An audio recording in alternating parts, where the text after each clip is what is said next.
this day further, it is my absolute pleasure to first invite Mr. Roshan Pawaiya, editor, financialexpress.com, to deliver the welcome note. Everybody, please put your hands together and welcome him on the stage.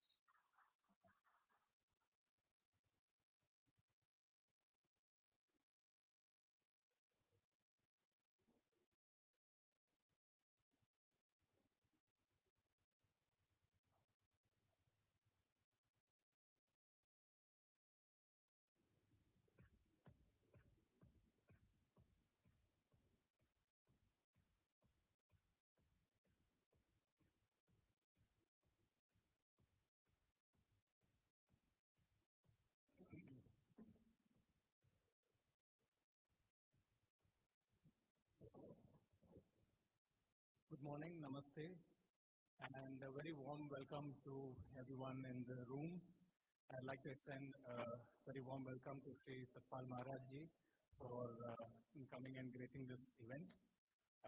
To all our esteemed guests, delegates, fellow adventure enthusiasts, we have a lot who come from different parts of Uttarakhand, from Delhi.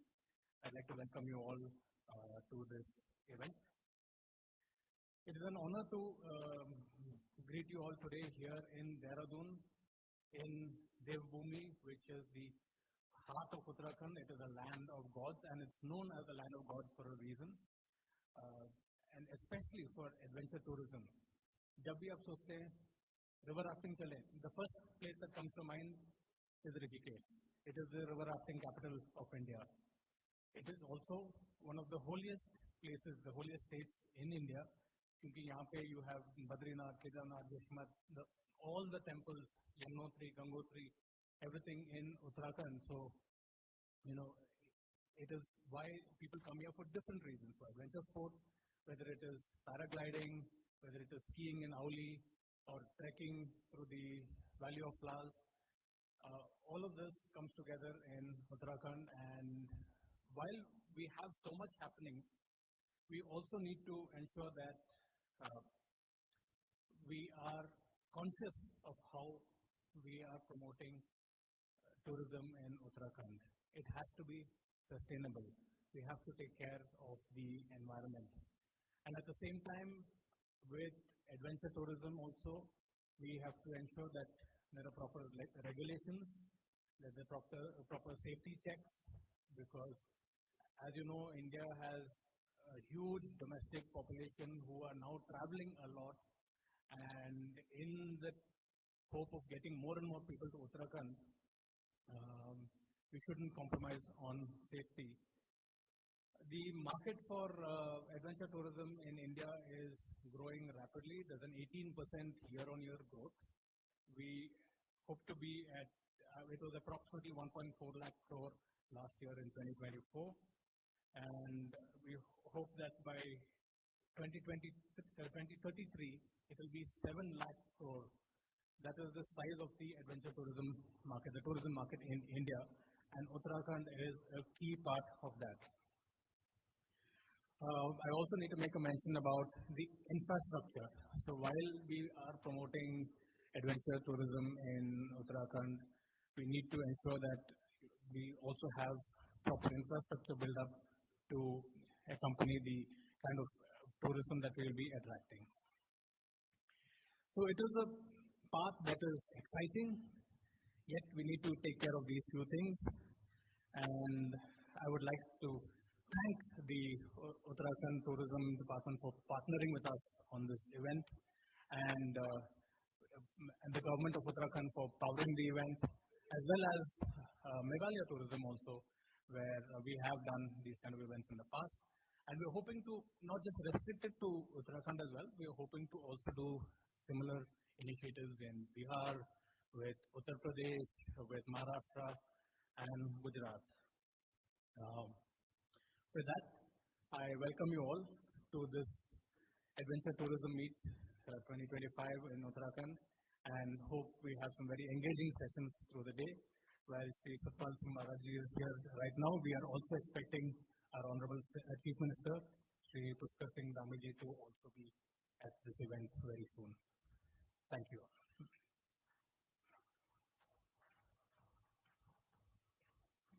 Hello.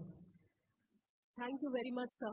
And before we go any further, हम आगे बढ़ने से पहले निवेदन करना चाहेंगे हमारे माननीय पर्यटन मंत्री जी से कि कृपया आप अपना स्थान मंच पर ग्रहण करें क्योंकि आपका यहाँ पर स्थान सुनिश्चित किया गया है. Come on, ladies and gentlemen, a big round of applause.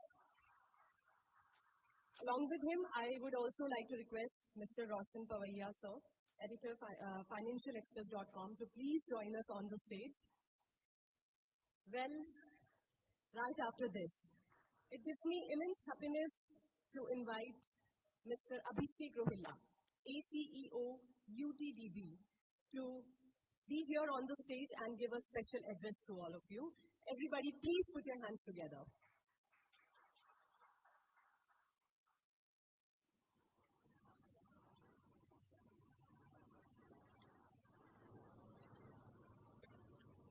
Hon'ble Tourism Minister Shri Satpal Maharaj ji, Roshan Pavaiya ji, Editor-in-Chief Financial Express, Mukesh Kumar ji, distinguished guests, and all the adventure enthusiasts who are participating in this August gathering. I welcome you all. Good morning, all of you. It gives me immense pleasure to speak today about vast and vibrant tourism potential of our beautiful state Uttarakhand, which is truly called a heaven for tourists. Blessed by the Himalayas, our state is not just rich in natural beauty, but also it is deeply spiritual. From Haridwar to Rishikesh to Badrinath ji, Kedarnath ji, Jageshwar Dham, the state is dotted with various sacred destinations which attract a large number of tourists and pilgrims across India and from the world. The spiritual tourism is the bedrock and backbone of our economy, and we preserve and endeavor to enhance this heritage with pride. However, the vision of tourism department in Uttarakhand goes beyond it, and we are actively working to diversify our tourism portfolio and profile. While Uttarakhand is a year-round destination for the tourists, and we are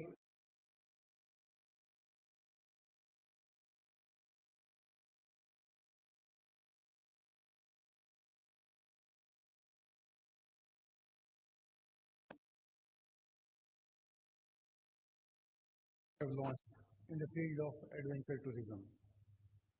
We are leveraging Uttarakhand's unique geography and climate to promote thrilling experience.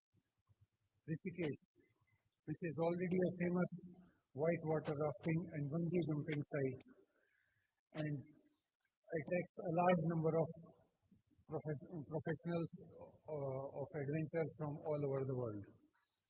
While Oli has breathtaking ski slopes, which can be developed to a global standard. Munshari, a gem in Pithoragarh, is a hotspot for trekking and high-altitude adventure sports. Also, Tihri Lake, which is a beautiful expansive lake, offers immense opportunities for water sports, boating, jet skiing, paragliding.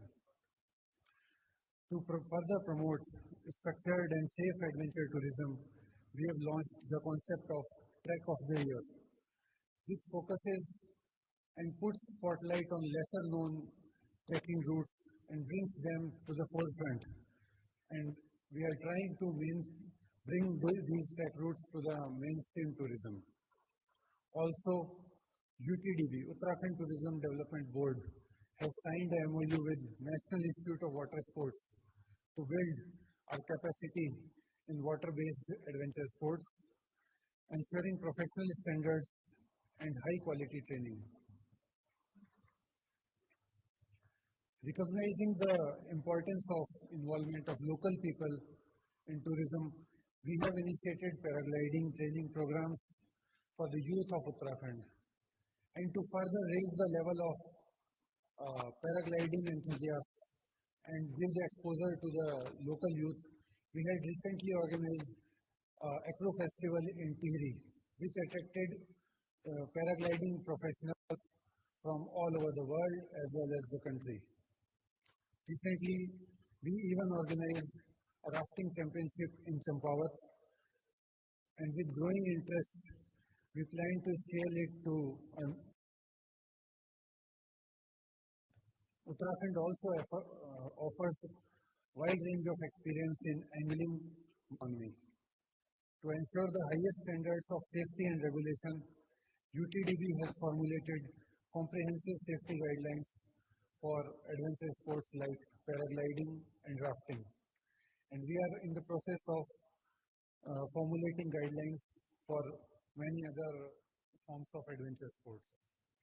These guidelines align with national and international best practices and standards, and we try to work hand in hand with local stakeholders. We also seek continued support from associations which are associated with adventure sports to create an ecosystem which is not only robust but also congenial for the growth of adventure sports in the state. Institutes like Nehru Institute of Mountaineering in Uttarkashi remain our key partner for training the youth as well as showcasing the skills, also support us in our expedition initiatives.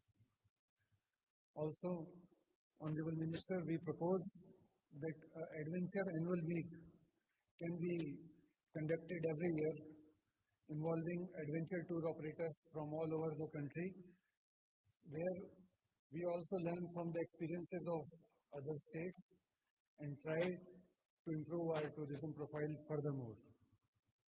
In closing remark, I would like to reaffirm our commitment to make Uttarakhand a global adventure and wellness destination while continuing to serve as a spiritual heart of the country.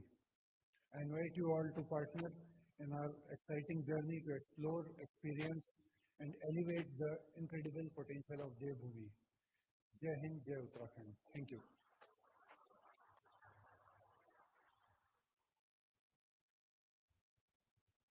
Hello. Thank you very much, Abhishek sir. I request you to kindly join us on the dais. So, ladies and gentlemen, we all know that mountains are the hot spot for adventure, but apart from the adventure, mountains also offer us peace and, beauty, scenic beauty. Well, this day is more than just a gathering of industry experts.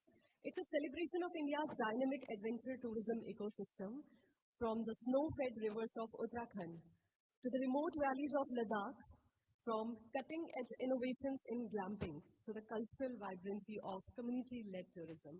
Well, this day is definitely turning out to be an insightful one for all of us, and we are going to get a lot of things today. Well, moving further, now it gives me immense happiness and pleasure to invite our Honorable Minister of Tourism, Shri Satpal Maharaj, on the podium and address all of us with his views. Sir, आपका मार्गदर्शन हमारे लिए बहुत ज़्यादा ज़रूरी है. मैं आपसे निवेदन करती हूँ कि अपने विचार हम सभी के साथ में साझा करें. Please put your hands together.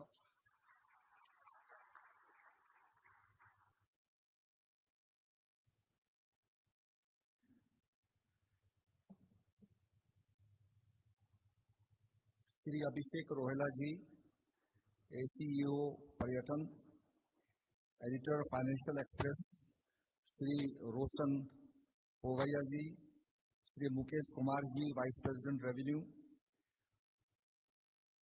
मंच पर उपस्थित मेरे सभी सहयोगी एवं विभाग के समर्पित अधिकारीगण, देश विदेश से पधारे हमारे साहसिक पर्यटन क्षेत्र के प्रतिनिधिगण, मीडिया के साथियों और देवभूमि उत्तराखंड की धरती से जुड़े सभी रोमांच प्रेमी भाइयों और बहनों, सबसे पहले मैं इस महत्वपूर्ण एडवेंचर टूरिज्म मीट की संकल्पना और आयोजन के लिए इंडियन एक्सप्रेस ऑनलाइन मीडिया को हार्दिक धन्यवाद देना चाहता हूं।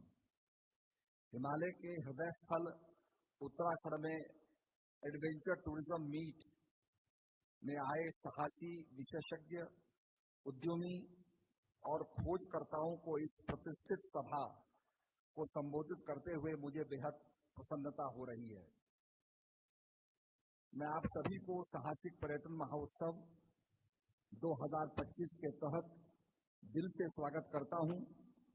यह अवसर केवल आंकड़े या गतिविधि बताने का नहीं, बल्कि उत्तराखंड की नई साहसिक पहचान को दुनिया के सामने लाने का है।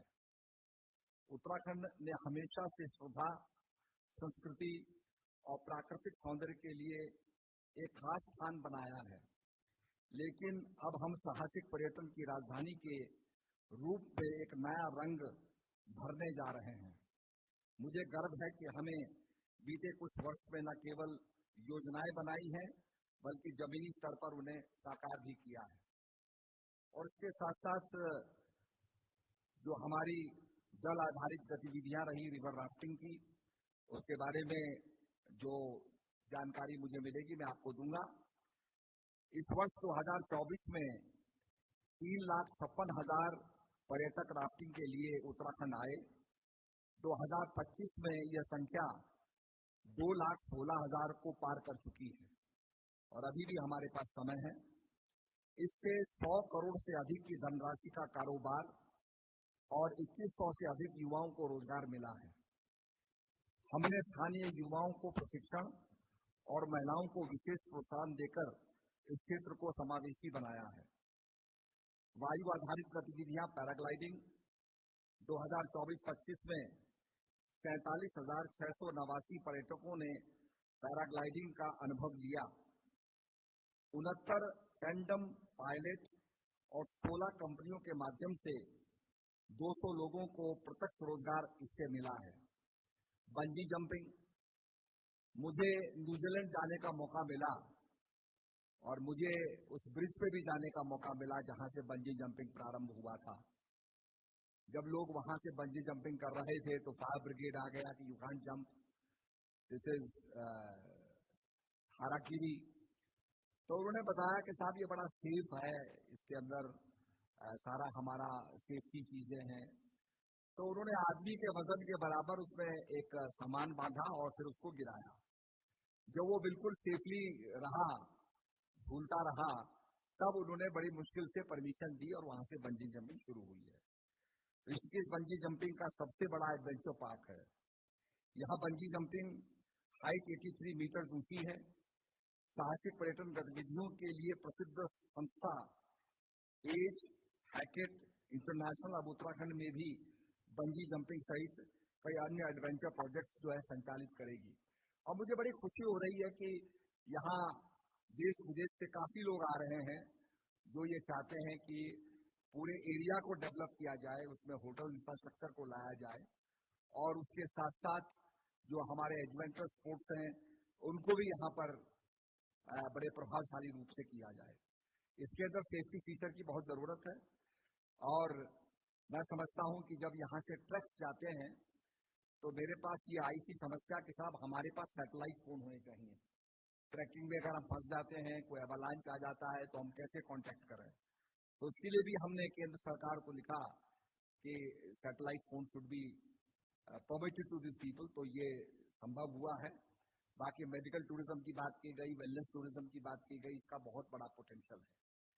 और हमारे उत्तराखंड के अंदर मैं समझता हूं कि क्योंकि यहाँ बहुत ज्यादा हम लोग केमिकल फर्टिलाइजर का उपयोग करते हैं तो बीमारियां भी बहुत हैं, किडनी फेलियर भी बहुत हैं। तो मेडिकल टूरिज्म का एक बहुत बड़ा स्कोप है। एम्स ऋषिकेश में हमारा स्थापित है।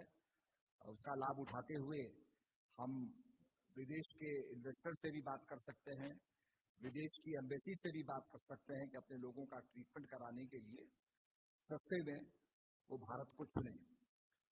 तो बड़ी संभावनाएं हमारे उत्तराखंड में हैं। इसमें ट्रैकिंग और माउंटेनियरिंग की हैं। उसके बाद वैश्विक मंच के अंदर जो हम करने जा रहे हैं, world acro paragliding festival, international angling meet करने जा रहे हैं। तो बड़ी संभावनाएं हमारे उत्तराखंड में है। और मैं समझता हूं कि जो हमारे होम स्टे हैं, कल भी मेरी सेक्रेटरी से बात हो रही थी होम स्टे के ऊपर, तो हमारे होम स्टे बड़े सक्सेसफुल हुए हैं। मुझे हिमाचल के कई मंत्रियों ने बधाई दी कि भाई आपका होम स्टे का प्रोग्राम बड़ा सक्सेसफुल है।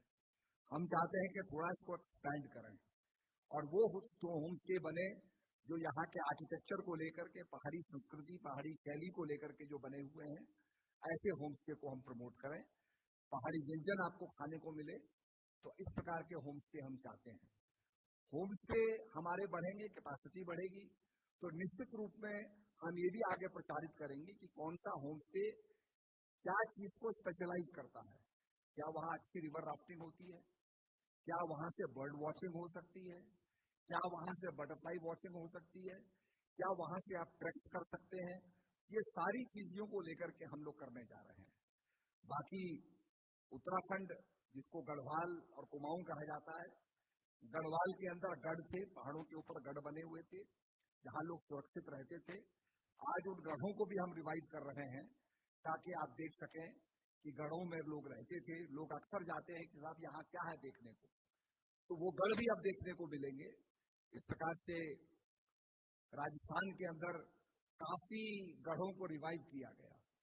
तो हम ये भी आगे करना चाहेंगे कि हमारे जो पुराने मकान हैं, हेरिटेज की जो हमारी साइट्स हैं, उनको हम रिवाइव करें। तो निश्चित रूप में आप सबको बहुत बहुत मैं धन्यवाद देता हूं। और इसमें मंथन करके हम चाहते हैं कि इलेक्ट्रॉनिक मीडिया से इसका प्रचार प्रसार भी किया जाए। और मेरा तो आगे ये स्वप्न है कि हम इस प्रकार की साइट डेवलप करें जिससे हम क्लिक करने पर होटल से या अपने होम स्टे से 360 डिग्री हम क्या देख रहे हैं ये हमको दिखाई दे। तो निश्चित रूप में वहां से क्या दिखाई देगा ये देखने को हमें मिले। अभी अभी हाल ही में हमने कुछ हमारे डिफंक्ट ब्रिजेस हैं, नेशनल हाईवे बन गया, पुराना ब्रिज जो लोहे का ब्रिज है वो डिफंक्ट पड़ा है, टूटा पड़ा है। हमने कहा इस पर कैफेटेरिया बनाओ, इस पर होटल बनाओ, इस पर टॉयलेट्स बनाओ। लोगों ने इन्वेस्टमेंट किया है और ब्रिज के ऊपर होटल बनाया है, तो इससे हम सुविधाएं दे रहे हैं। और मुझे चक्रोता जाने का मौका मिला तो पहले अंग्रेज लोग चक्रोता जाते थे, चिट्ठी लिखने को डाक बंगले में बैठते थे। और डाक बंगले इसलिए डाक बंगले कहे जाते थे कि वहां डाक लिखी जाती थी। अंग्रेज लोग बैठ करके डाक लिखते थे, घोड़ों से जाते थे। तो आज पीडब्ल्यूडी के पास ऐसी कई साइट्स हैं जो बहुत ही ब्यूटीफुल साइट्स है, जहां से पूरा हिमालय का दर्शन होता है, परंतु वो सब डायलेटेड पड़ी हैं, टूटी पड़ी हैं और समाप्त हो चुकी हैं। उसको भी हम रिवाइव करना चाहते हैं कि तंबू लगे। आगे हमारा ये भी सोच है कि भाई हमारे जो बुग्याल हैं उसमें भी हम कैंपिंग कर सकें। हाई कोर्ट ने रोक लगाई है कि बुग्यालों को आप नहीं छेड़ेंगे, पर दुनिया के जितने भी बुग्याल हैं, किसी भी कंट्री के अंदर हैं, बुग्यालों में लोग रहते हैं। आजकल हमारे टेंट ऐसे बन गए हैं जिनके अंदर प्लाई लगी होती है, जिनके अंदर सारा पिक्चर्स होते हैं, और बिना बुग्याल को डिस्ट्रॉय किए आप बुग्याल में रह सकते हैं, फैमिली के साथ रह सकते हैं। बच्चों को भी परिवार का एक सामर्थ्य प्राप्त होता है, क्लोजनेस प्राप्त होती है, and the family that stays together lives together. तो ये एक बहुत बड़ा मौका है कि जब फैमिली साथ रहे और आगे बढ़े। इसको भी हम डेवलप करना चाहते हैं। रिवर राफ्टिंग हो गया, कैनोइंग हो गया, ये तो निश्चित रूप में है। हम ये चाहते हैं कि जैसे कापाडोसिया के अंदर बलूनिंग होती है, बहुत बड़ा वहाँ उनका ये सेंटर है, ऐसे हमारे उत्तराखंड में भी बलूनिंग हो, जहाँ पर आपके इलेक्ट्रिक के वायर्स नहीं हैं, तो वहाँ पर ये काम किया जा सकता है। इसके साथ साथ पहाड़ों पर पहुँचने के लिए चाहे यमुनोत्री हो, चाहे केदारनाथ हो, चाहे आपका हेमकुंड साहब हो, आज रोपवे का निर्माण हो रहा है। मसूरी जाने के लिए भी रोपवे का निर्माण हो रहा है, और रोपवे की टेक्नोलॉजी से आप आसानी से पहुंच जाएंगे बिना कंजेशन किए हुए। इसको भी हम लोग संभव कर रहे हैं। हमारे मुख्यमंत्री पुष्कर सिंह धामी जी का हमेशा रहता है कि नए नए आइडियाज को लाइए, इसको प्रमोट कीजिए, और निश्चित रूप में हमें ये सब चीज प्रमोट करनी है। मैं ये भी चाहूंगा कि आने वाले समय में पहाड़ पर यासर गोम्पा होता है, जिसको हम कैटरपिलर फंगस कहते हैं। ये कीड़ा जड़ी होती है, और ये कीड़ा जड़ी में लार्वा निकलता है, बटरफ्लाई भी निकलती है, जो मर जाता है वो कीड़ा जड़ी बनती है। ये कीड़ा जड़ी कैसे एक्सट्रैक्ट की जाती है, इसका भी अभियान हो, तो लोगों को एक्सपीरियंस आएगा कि कीड़ा जड़ी क्या चीज़ है, ये संजीवनी की तरह है, प्राणदायिनी है और खासकर ये इम्यूनिटी को बढ़ाती है, इम्यूनिटी बूस्टर है। इस प्रकार की कई जड़ी बूटियां हमारे उत्तराखंड में हैं जो इम्यूनिटी बूस्टर है। स्वयं हमारे जो मोटा अनाज है, मिलेट्स है, मंडवा है, ये सब इम्यूनिटी बूस्टर्स हैं। और मुझे बड़ी खुशी हो रही है कि आपने ब्लैक फॉरेस्ट पेस्ट्री का नाम सुना होगा, जो जर्मनी के अंदर ब्लैक फॉरेस्ट है, उसको लेकर के एक पेस्ट्री बनाई गई। मुझे भी ब्लैक फॉरेस्ट जाने का मौका मिला। मैंने पूछा भाई यहाँ क्या है, what is black about it? कहने लगे साहब the forest is so dense कि सूरज की रोशनी नीचे नहीं आती है। उसी को चॉकलेट बना के पेस्ट्री बनाई। तो मैंने सारे देहरादून के बेकर्स को कहा कि भाई make a Garhwali pastry, make a Kumaoni pastry, make a Jaunsari pastry. और आज मुझे बड़ी खुशी है कि बहुत से बेकर्स इन पेस्ट्रीज को बना रहे हैं। स्वयं आपके इस होटल के अंदर भी गढ़वाली, कुमाऊनी और जौनसारी पेस्ट्री बन रही है। तो हम चाहते हैं कि इनको बनाया जाए। आगे हम टिबेटन पेस्ट्री, नेपाली पेस्ट्री और भी हम पेस्ट्री बनाने जा रहे हैं, जिसके अंदर आपको पहाड़ का फ्लेवर मिलेगा। हमारा पहाड़ी कुजीन आज जितने भी 5 स्टार होटल हैं, वहां आपको उत्तराखंड की थाली खाने को मिलेगी। तो निश्चित रूप में लोग इसके फूड को रिलीज कर रहे हैं और हम ये चाहते हैं कि उत्तराखंड के भोजन को हम प्रसारित करें। तो एडवेंचर टूरिज्म के लिए मैं निश्चित रूप में बहुत बहुत बधाई दूंगा और चाहूंगा कि नए आइडियाज का समावेश हो और हम आगे बढ़ें। और जैसे ये देवभूमि है जहां देवता मानव के हृदय के अंदर प्रवेश करते हैं, मानव को जागृत करते हैं, इसी प्रकार से एडवेंचर से हम उत्तराखंड को आगे बढ़ाएंगे और इसको एक बहुत टूरिस्टिक डेस्टिनेशन बनाएंगे और नए आयाम से इसको लेकर के चलेंगे। इसके लिए जो भी आपके आइडियाज मिलेंगे उनका स्वागत है और निश्चित रूप में हमारी सरकार उनको इम्प्लीमेंट करेगी। बहुत बहुत धन्यवाद।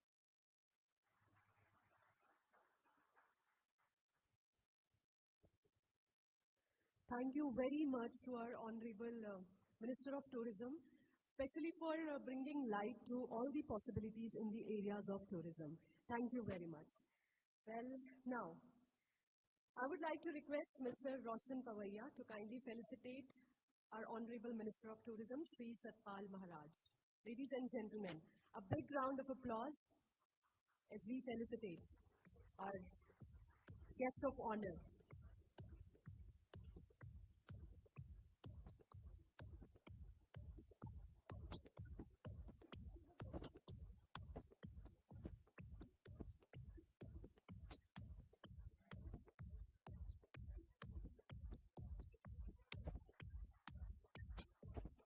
Thank you very much, sir, for taking time out and being a special part of this event.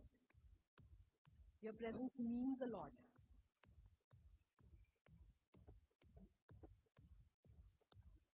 I would again like to request Mr. Roshan Pawaiya to kindly felicitate Mr. Abhishek Rohila, ACEO, Uttarakhand Tourism Development Board. Ladies and gentlemen, a big and loud round of applause.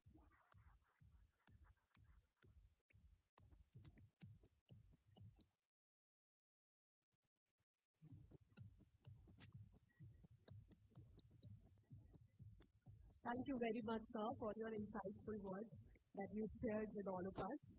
And now I would like to invite Mr. Sanjay Singh Dhami, CEO, to kindly join us on the stage for a group photograph session along with our Honorable Tourism Minister and all the dignitaries on the dais.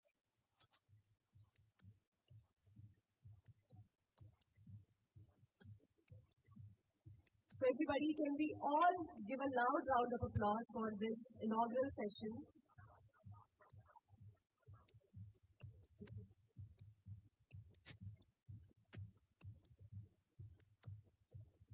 Thank you so very much. Thank you. So now it is time to take a pause for all of us, not a pause for the event, of course. It is time to get indulged in the rich musical heritage of our region. Yes. Well, it is time for all of us to enjoy the soulful performance by our Uttarakhand Pahari Band. Ladies and gentlemen, are you all excited for the session? Please put your hands together. And I request all the dignitaries on the dais to kindly join the sofas as you will be able to enjoy the performance.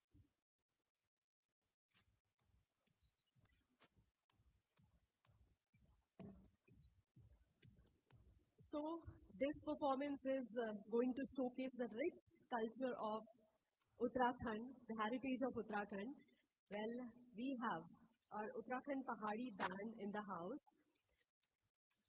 Right before they come, we just want to vacate the stage area. Right after this, we have so many sessions lined up for this day, where we are going to learn a lot of things.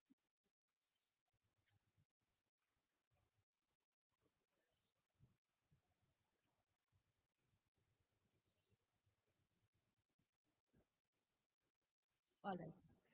So we'll take the cultural performance shortly. Before that, our next session is going to take us to the northeast area. Yes. With a huge round of applause, please welcome Mr. Philip F. Taryang, Assistant Director, Tourism, Government of Meghalaya, a passionate advocate for Meghalaya's unique tourism potential. He will share his insights into the state's evolving adventure offerings and community-driven initiatives. Come on, ladies and gentlemen, a huge round of applause.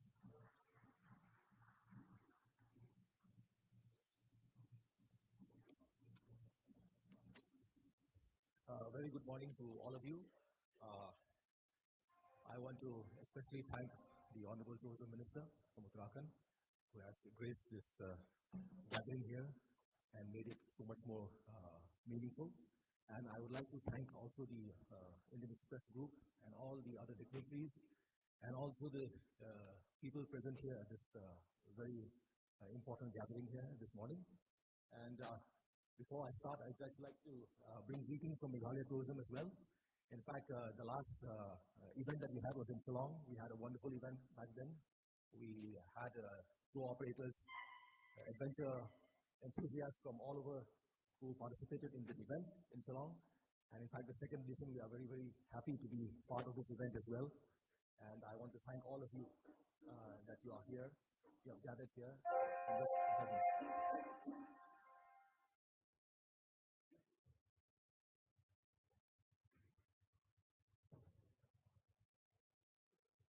So I'll just go quickly to the presentation. I have a very short presentation, and after that I have a short video as well about Meghalaya. And in fact, this is my second visit to Dehradun.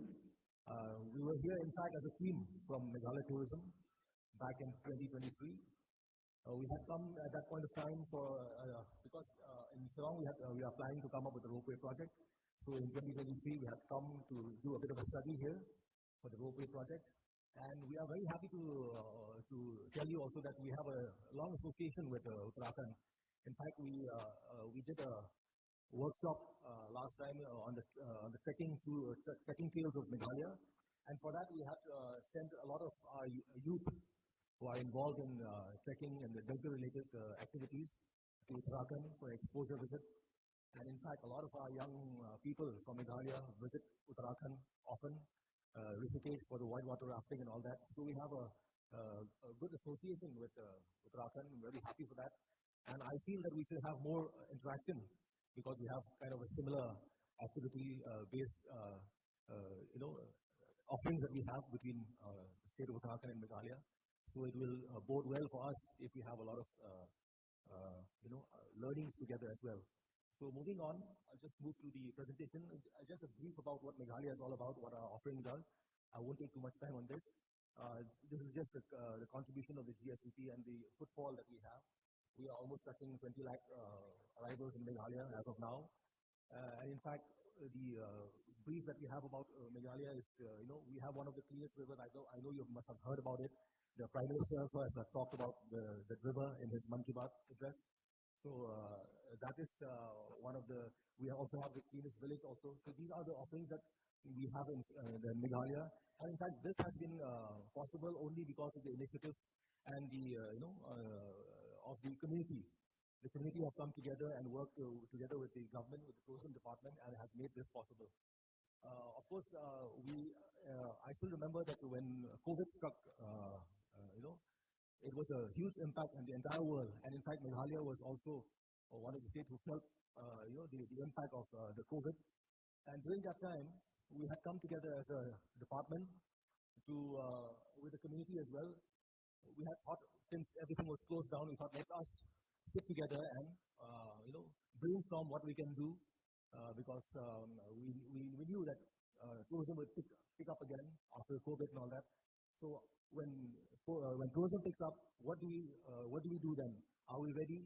And what are the steps that we should take? So based on that, we planned together with the tourism stakeholders and all that, and we came up with a revised tourism policy, which is here, the 5 core guiding principles: employment generation, technology, community participation. We are we stress a lot on community participation.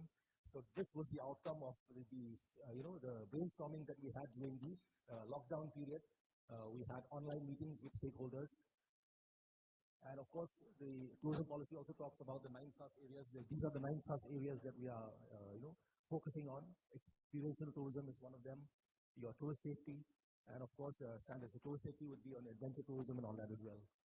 So a brief about the tourism policy and the SDG alignment, how we align also with the Sustainable Development Goals, and of course the strategy. Like you can see that we are. One of them is destination and product development, like procurement of adventure equipment, scuba diving, trekking, and all that. So in fact, yesterday as I was traveling to Dehradun, I couldn't participate in the meeting. There was a meeting in Shillong regarding helping young entrepreneurs, because there are a lot of schemes and funding that we give to the youth, and we are coming up with a project where we will fund youth to get training in adventure-related activities, and also to help them in procuring equipment, because a lot of young entrepreneurs are there who are trained, who want to do a lot of programs in adventure-related activities. So we want to equip them by giving them equipment, by giving them the necessary training that they require. So all that we want to do under the PM Elevate program. We have tied up, in fact, to let you know that we have tied up with NIMAS in Arunachal Pradesh. It's the National Institute of Mountaineering and Adventure Sports. In fact, we are sending about 40 youth, which we have already selected. We'll be sending them for training to Arunachal Pradesh.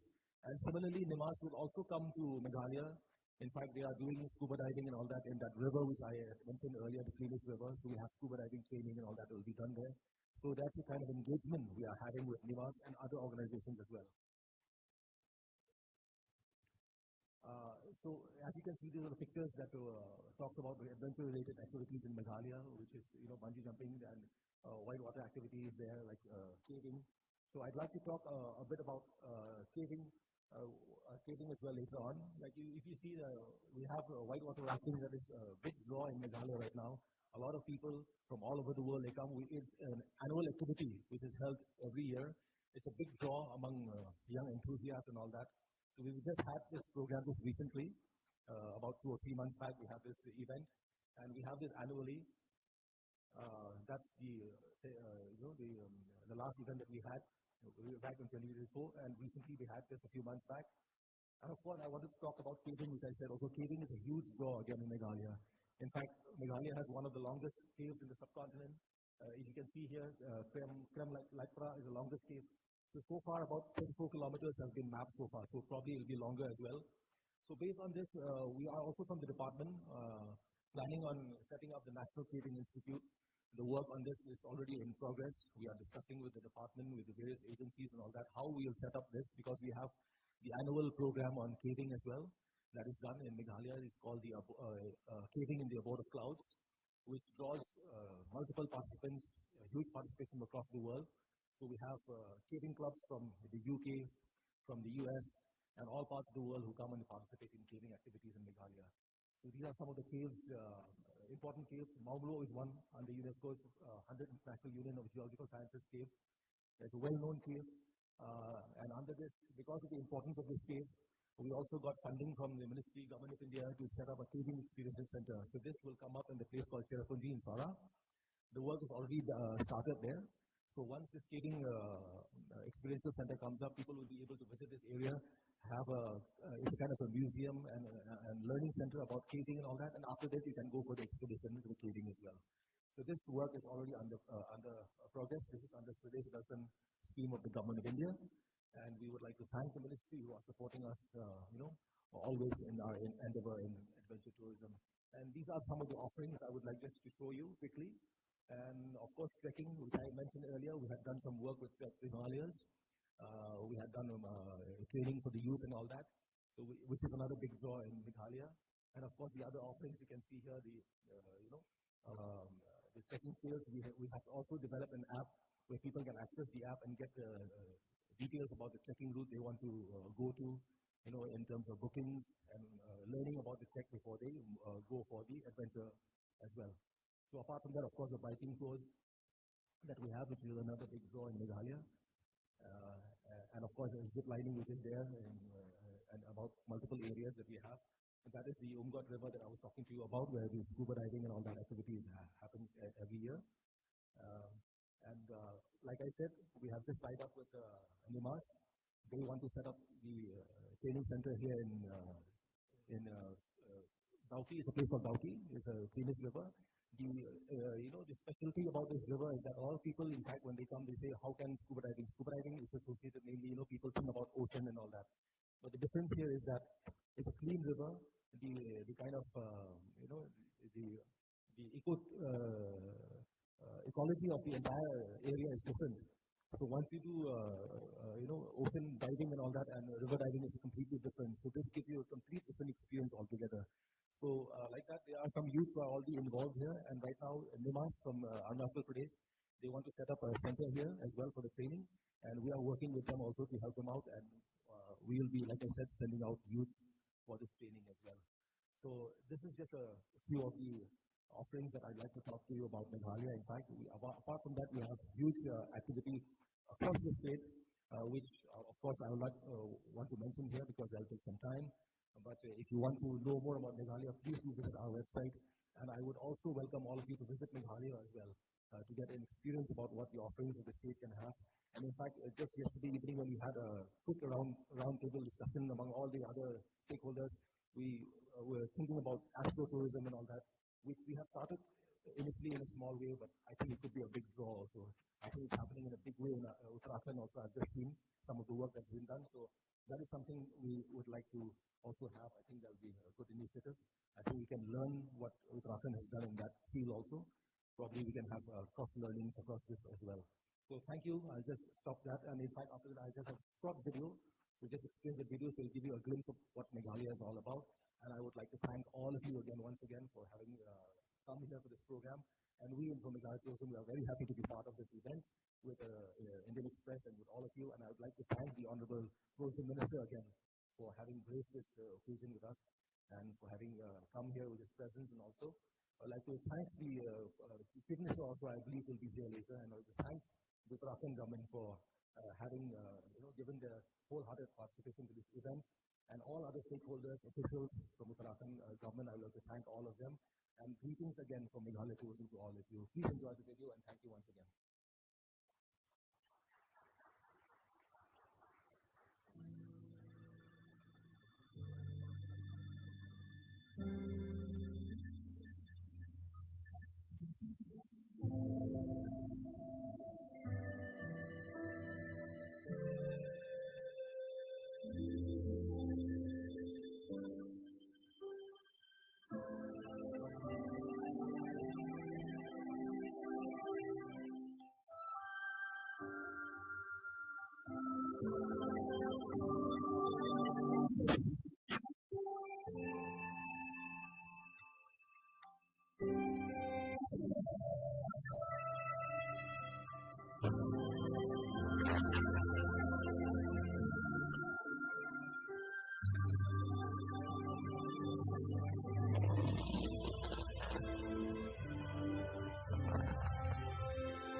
Hello.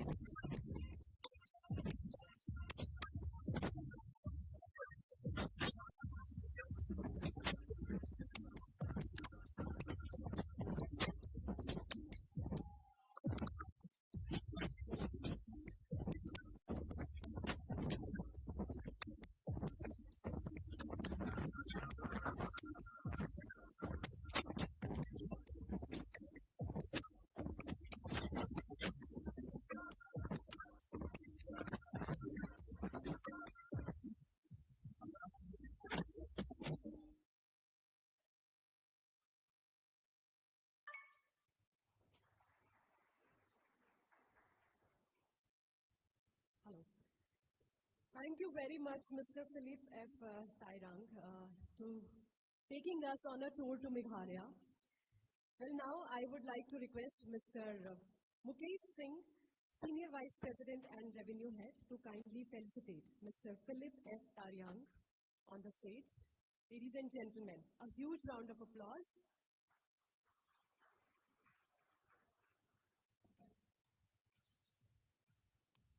Thank you very much, sir, for sharing your vast heritage. The heritage of Meghalaya, the culture of Meghalaya, and tourism of Meghalaya right before us.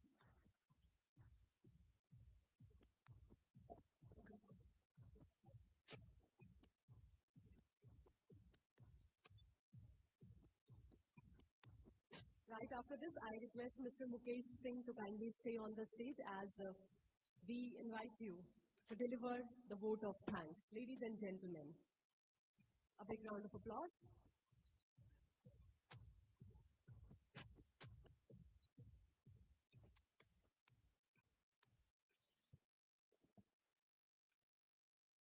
Good morning, everyone. On behalf of Indian Express Group, I would like to extend our deepest welcome and gratitude to all esteemed delegates for making it here to attend our seminar on adventure tourism today. We would like to first thank Shri Satpal Maharaj Ji, Honorable Minister of Tourism, Government of Uttarakhand, for his address and inspiring vision for adventure tourism in Uttarakhand. Your thoughts on the rich potential of Uttarakhand's unique landscapes for adventure tourism have truly set the tone for our discussions. Thank you for your continued support. Our sincere thanks also go to Shri Abhishek Rohila Ji, Additional Secretary Tourism, Government of Uttarakhand, for your valuable contributions and efforts of the Government of Uttarakhand in promoting adventure activities are truly commendable. And we are honored by your presence and participation. We would also like to thank Mr. Cyril V.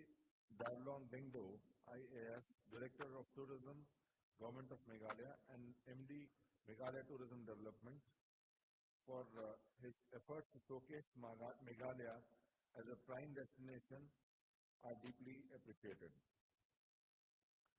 Thank you once again for your presence. We look forward to a very engaging day today, filled with insights and learnings. And we assure you for our continued collaboration to promote adventure tourism across our beautiful, diverse country, India. Thank you.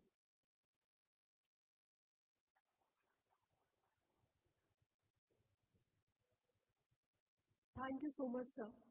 And moving forward, we have a AV which will showcase the tourism of Uttarakhand. So can we have the AV for Uttarakhand tourism?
So this was a short tour to Uttarakhand, and here we had a look on the divine beauty of our state. Thank you very much. Moving further, now we have the cultural performance by our band. Ladies and gentlemen, please give our band a warm welcome on the stage.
So this performance showcased our tradition, the rich heritage, the culture of Uttarakhand. यहाँ पर आप सभी ने देखा that we had our pahadi folks with pahadi instruments, folk instruments called dhol damo.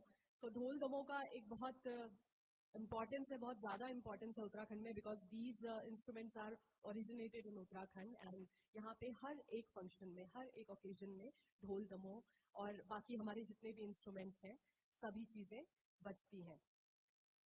Thank you very much. Now, taking this day further, we have our discussion session, the panel discussion session, for which we are all looking forward.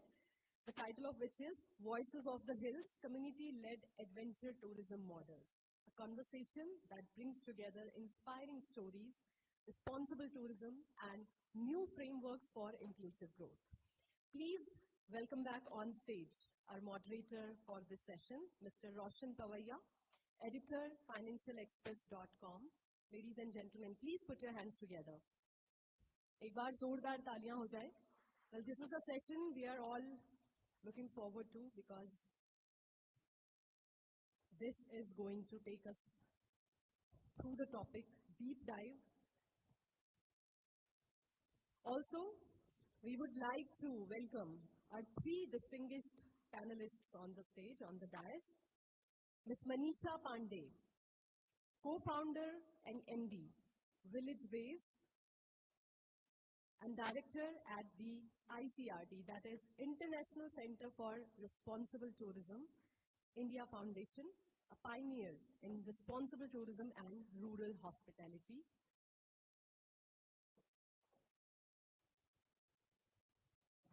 We have other two panelists with us,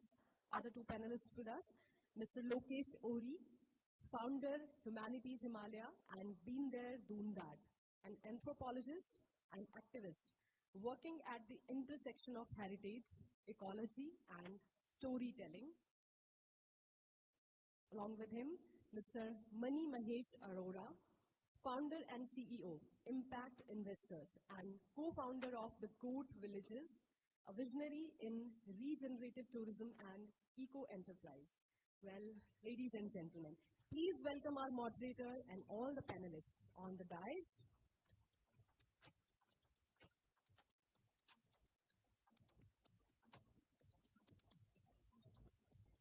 Now, handing over the session to...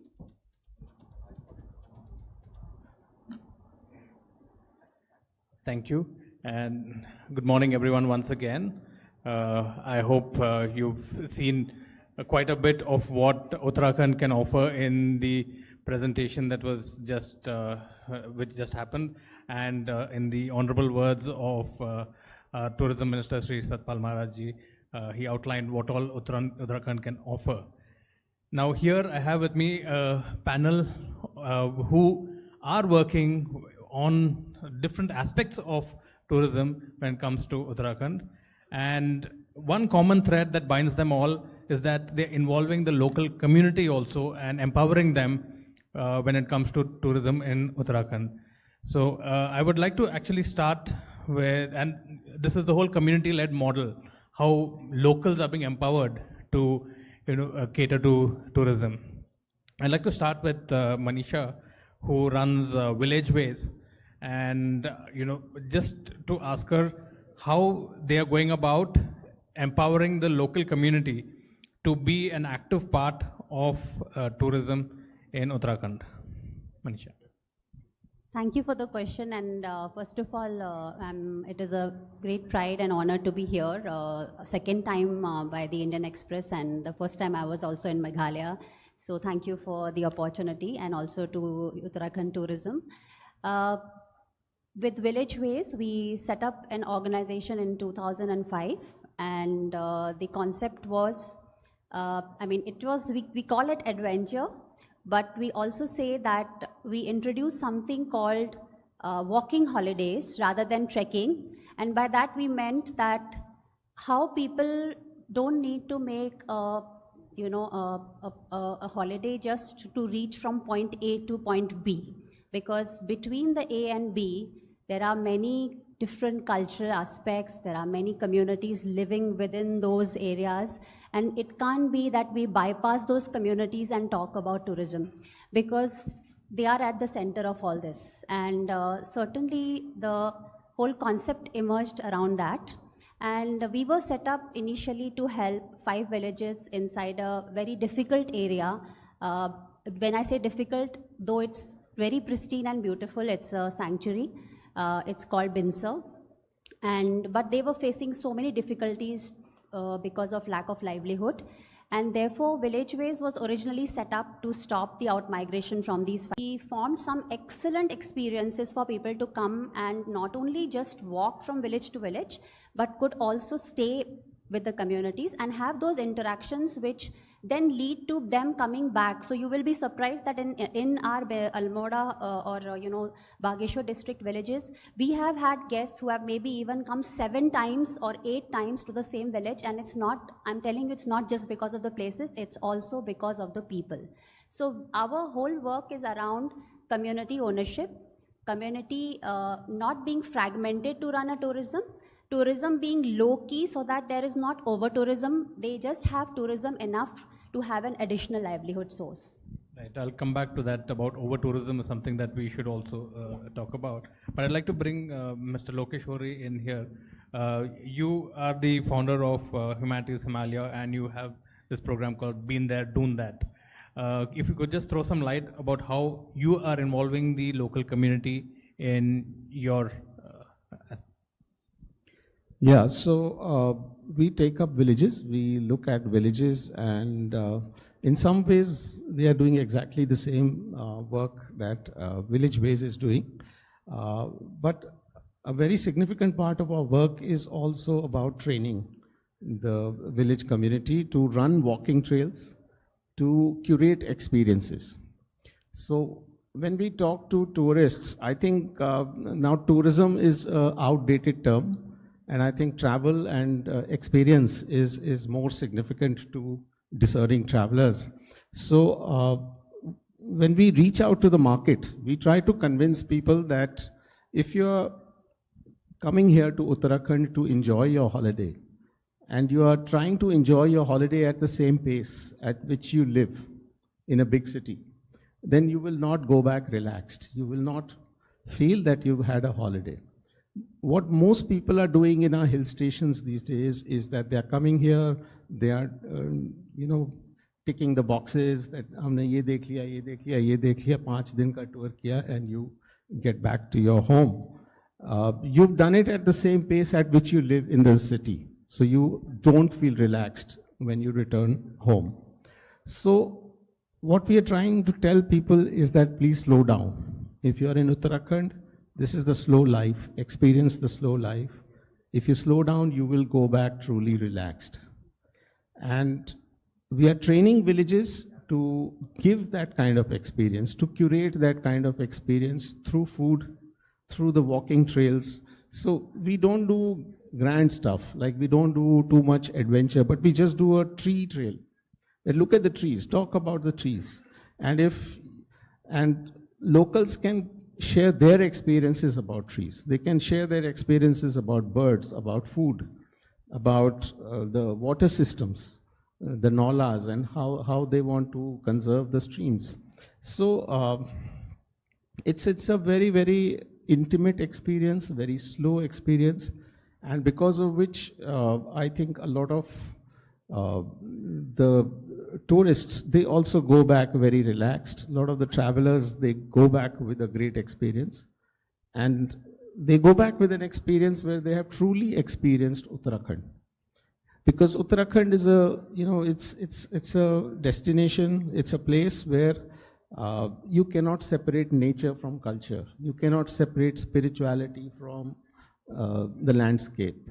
Wellness. So all that is part of the landscape of Uttarakhand, and all these are elements which need to be a part of a tour or a trip that a person takes through Uttarakhand.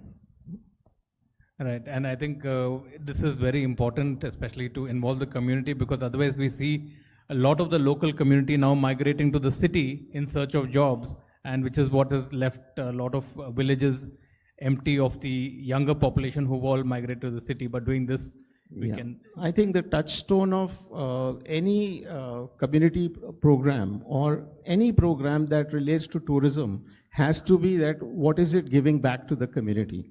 So investment is fine, big hotels, resorts, they're all fine. They are coming here, they are investing. But the crux of the whole thing is that the community should retain control over the landscape. Right. And they should get employment out of it. They should not be forced to move out so that a resort builder can build a resort in their landscape. Right.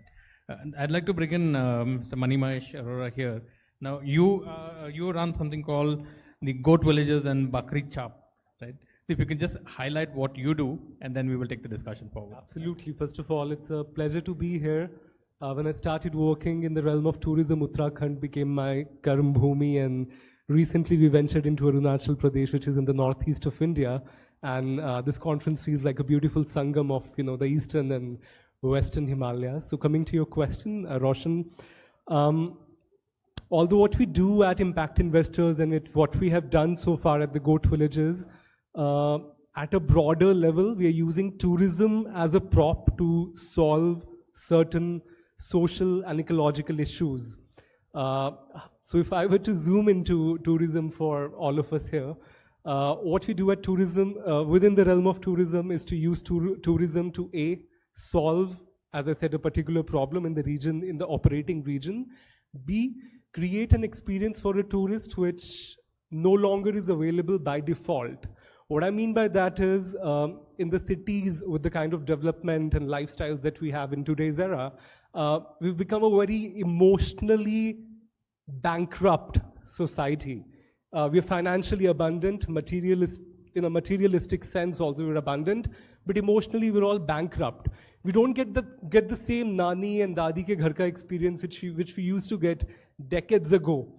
So when you still go to a very remote village in Uttarakhand or Himachal or Jammu Kashmir or the northeast of India, a place which is still untouched by modernization and industrialization, what you get is exactly that. Somebody will invite you कि आके बेटा चूल्हे की चाय पियो ना या मंडुए की रोटी खाओ ना, ये जो already चल रहा है उनके lifestyle में उसका अनुभव करो ना. So how, without disrupting the organic experience that is emerging, how can you make it commercial? So it's a very sensitive, intersection. You want to make it commercial, and yet you don't want to make it commercial. You want the sentiment to be conveyed. And also, you want the whole lifestyle that is there in terms of ecological sustainability to be there. You don't want your guests to bring kurkure ke packets or all the plastic and all the noise that we bring from the cities. So a lot in the realm of policy design. How do you implement responsible tourism? How do you make a villager who was very comfortable living like a villager, but suddenly he or she's a homestay host, comfortable in conveying कि हमारे यहाँ पे ये allowed नहीं है. All of that. Right. No, and you raised a very important point about responsible tourism and this whole thing about plastic pollution which comes with overload of tourists coming. Sorry to shame a few companies. Yes. So in fact, that is something that when we talk about developing tourism in states like Uttarakhand, where we have a very fragile ecosystem, right? And we are seeing the effects of over-tourism happening in states like Uttarakhand. Yes, part of it is infrastructure development, but because of the rapid infrastructure development, you're also affecting the environment. We are seeing increasing landslides, increasing flash floods. The glaciers, which used to be there, have now receded quite a bit, and the snow melt is happening earlier. So how do you think the government can probably bring in a policy to encourage responsible tourism? Manisha, I'd like to start with you. Yeah, I think, first of all, because this is a very big subject, I mean, everywhere right now, not even just in India, but in the perspective of the world where you see mass tourism becoming a huge problem. And honestly speaking, there's no straightforward answer to this. But I think what can play a critical role is also over-dependence on tourism, because I think the whole economy of a state, if it's over-dependent on tourism, then it will be very hard for us to even give lectures to local communities about over-tourism, because frankly, they are totally dependent on it. And whenever, if you ask the local people about what livelihood source they have, I mean, I'm sure everybody will agree that Uttarakhand, by and large, is more or less dependent on tourism.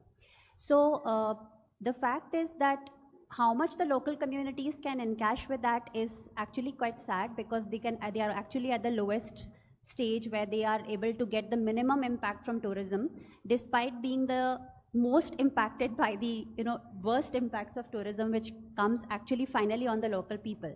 So the fact is that there are two ways to look at this. One is, of course, policies at the level of course, what kind of areas can have a permit system. There are many regions which we are trying to separate out in terms of wildlife, national parks, which still have some kind of, activity prohibitions because of the passes. But having said that, the other general areas, even the access from roads, now being more convenient, actually are creating more havoc, because people are actually bringing vehicles from long distances to travel to Uttarakhand, not using public transport, not using trains. So I think the answer is also how you can filter by providing certain kind of parameters in the services being offered. There is, for example, I'll just give a small example. In our own villages, none of them are motorable. So you actually have to walk and reach there. So that sort of cuts couple of, audience who may not want to walk and come there. This is a very brief example, but then you need to differentiate between regions which are very sensitive. And I think the government's role can be of also reducing the dependence overall on tourism, which could, I think, help. Because once you are dependent, you really can't talk about conservation, and it doesn't make sense, because it's all related to the economy. Right. Of course. आप लोग बैठ जाइए ना इतना. आप लोग बैठ जाइए please. Comfortable हो जाओ. लगी हुई है, बैठिए ना. In fact, at the end of the day, like you were mentioning, it comes down to income generation. Which is the highest level of income generation in Uttarakhand right now? It is tourism, related to tourism, right? Now, if you have to make a bridge between tourism and conserving the environment at the same time, because like I said earlier, we have a very fragile ecosystem here with the forests and the glaciers and the rivers. How do we bring in that kind of responsible tourism, Lokesh? So yeah, I hope the Honorable Minister was sitting here. So this is being live broadcast, so he will he'll hear it. So when I look at Uttarakhand and I travel through the state, I see that we have opened up the state in all ways possible to different modes of transport. So we have these big expressways and highways. We have a rail line which is going all the way to Karnaprayag. Huge tunnels are being built for that. We have helicopters zipping everywhere. So air, road, rail, and now ropeways also. We are trying to open up the state in every way possible to every mode of transport. And one assumes that this is going to invite huge crowds. So I think I would urge the government to slow down a little bit on this, because Uttarakhand as an experience is only good if you have what we describe as slow tourism. That if you slow down, if you reduce the pace of your travel, you spend more time in the state. Like if you go to a village, if you spend 4 days, only then you begin to understand where you are. If you come from Gurgaon or Mumbai or wherever. So, what we are trying to do is we are trying to increase the pace of the holiday, which is always a bad strategy in terms of business as well. The idea is to have people here to spend more time, to do it slowly. And as ma'am also said that people are driving all the way from Tamil Nadu and Maharashtra and places like that. Earlier you saw only Haryana, Delhi cars, but now you see cars from everywhere, going to every destination. We have good roads, but we need to understand the carrying capacity of every destination, and we need to limit the number of tourists who can go there. So even in terms of the community, I think that we don't need to overwhelm the community. If we overwhelm the community, then they also become bad hosts. So I think striking this balance is very, very important if we want tourism to remain the engine of growth in Uttarakhand in the coming years. Right. Mahesh, I wanted to just bring you in. You also run a similar program, you said, in Arunachal as well. Do you see some sort of learnings from there that can be implemented in Uttarakhand in terms of responsible tourism here? Yeah, that's an interesting question. Arunachal for us is relatively new, and in terms of learnings, I love that the roads are not great there. That creates a very natural filter for large volumes of tourists to enter the space, and yet all these destinations where we operate in Arunachal attract just the sweet number of tourists which the destination can handle, the carrying capacity which Lokesh was just mentioning about. So roads are not that great, which I look at as advantage. I don't think we need much more development than that. It serves the needs of the locals. They can reach the hospitals or any other important facilities. The tourists can get there. And Arunachal has retained its rustic charm in terms of traditional architecture, how they still take pride in speaking their own language. Their agriculture and animal husbandry is still a large part of their daily life, and that is very well shared with the tourists who come there. So even though Arunachal has been attracting a lot of tourists in the last 2 to 3 decades, they've not lost it all at a pace at which we are losing in Uttarakhand, in my opinion. Right. In fact, I wanted to also, bring in a couple of questions from the audience also later. So if you have any questions, you can put your hand up and we will take the question. Before that, I just wanted to come back to, sustainable tourism. I think one of the big problems with a lot of tourism happening is the amount of waste that we generate. And the waste disposal mechanisms that we have right now are not conducive enough. What do you think can be done to have an efficient waste disposal mechanism that is sustainable and environment friendly? We'll come in reverse order here. Sure. Number one, policies and implementation on reduce. There's no other way. We don't have, as a country, as a nation, we don't have great mechanisms when it comes to recycling the waste. And if you really dive deep into how the waste ecosystem operates in our country, we had been buying waste from other countries, right? So we don't have enough mechanisms to handle our own waste. So we need very strict policies around reducing the amount of waste that gets into these destinations, especially with tourism.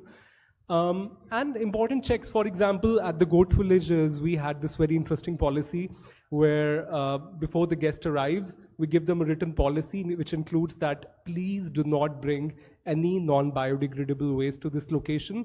We are at an altitude of 7,500 feet. There's no road. We don't have municipality coming in. So there's no way for us to manage that waste except from burning it, which is not great for the air quality.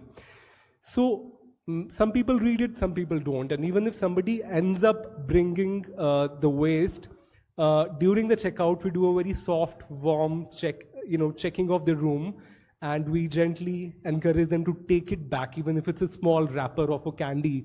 We encourage them to take it back and dispose it off in the cities, which people have appreciated over all these years. So I think what we also need is a bit of policing when it comes to waste management. Yes. Lokesh, how are you handling it in the village tours that you all do? Because there again, you will have a lot of waste generation when you have tourists coming. Yeah, so a large part of the work that we do is also centered around developing a community of travelers. So when we have this community of travelers over the social media, over the various ways in which we connect with them, we have these discussions very often. We talk about plastic waste, we talk about non-biodegradable stuff and how our streams, our rivers, our fields are littered with plastic. So a lot of the visitors that we get as part of our tours are already sensitized to the idea that they should not generate any plastic waste. And they try to minimize, like to the extent of carrying their own plates, carrying their own mugs, so that the community or the roadside tea vendor does not have to serve them tea in a disposable glass. So one aspect of this is sensitizing the visitor, because village communities themselves, you can sensitize them, you can teach them, educate them to a certain extent. Beyond that, they are helpless. If, you know, in Uttarakhand and in many parts of India, we also have this attitude of Atithi Devo Bhava. So whatever the guest does, we accept it, you know, and therefore people don't point out when someone throws trash. Sensitizing the traveler and only ensuring that those kinds of travelers arrive at the destinations we are working with is a significant part of the work that we are trying to do. But I think this needs to be taken up on a large scale. Like I live in Dehradun, and a lot of tourists come to Dehradun and they go to the KFC or they go to McDonald's and they buy stuff. And by the time they're finished eating, they're already driving up into the sal forests of Mussoorie. And they just wind down the window and throw out the trash in the forest. So I think these vendors also who are giving out all this stuff in terms of plastic packaging and they need to have signage at their stores. And government needs to ensure that you are entering Uttarakhand, you are entering Devbhoomi, this is not a dustbin. This is not a trash bin. You can't throw trash wherever you feel like. So many times we pick up fights with people who are, you know, driving in their cars on the highways and they are just throwing out trash onto the hillsides. So I think it needs to be managed in many multi-pronged ways. And from our side, we are trying to educate the visitor. We are trying to educate the traveler. But our reach is very limited. I think government needs to step in to run a very strong campaign saying that Uttarakhand is Devbhoomi and it is not a trash bin. Right, and I think a lot of this is being done because I have gone on treks in Uttarakhand, Dayara, Bugyal and all that, and when you set off on the trek, you are equipped with a personal trash bag where you keep putting whatever you are using in that trash bag, and then you dispose it of responsibility at the end of the trek, right? In your village ways thing as well, how do you go about educating your tourists and your groups in this? Yeah, I mean, as Lokesh ji said, that part of it is, of course, educating the travelers who are coming, because I think what we observed over the last 20 years, whether it's in India or even in Nepal, is that honestly speaking, mobilizing the local communities and villages is far easier than in the towns, because they take ownership of their area. And once you build a link between their environment, and with pride, that people are coming to see this, people are coming to see your village. I think that sense of pride, once it builds up, they generally keep their areas clean because it's also visited by outsiders. So I think once you link that pride into a community, by and large, I know it will be not as easy to do it in a larger scale, but that's something which we can build up, is a sense of pride in our regions, in our country, for example, in a broader way. In terms of the basics, as already Mani ji and Lokesh ji have pointed out, the problem is not so much now in terms of collection of waste, because that's probably very organized still by the government. They are probably picking up the waste from designated places. But the bigger problem is that there is no system of disposal. I think most of it is only getting dumped. And unfortunately, we are seeing many forested areas which are actually getting dumped with this. So over a period of time, what we realized is to create minimum waste. How do you do that? So not providing any plastic water bottles in the villages, because we have huge numbers of guests coming in, and and how do you reduce the overall plastic waste? Because there's no disposal system. I think collection is probably more organized than any methods of disposal, and that's something which government really needs to do now. Yes, and unfortunately, and I don't want to mention which towns this is, but in Uttarakhand and neighboring Himachal also, I have seen local waste disposal vans collecting garbage, driving a few kilometers out of town and putting it down the hillside. Exactly. Unfortunately, that is a reality, and we need to somehow control that and check that. We have a couple of audience questions. This gentleman here, if you can get a mic to him, please, he can ask his question.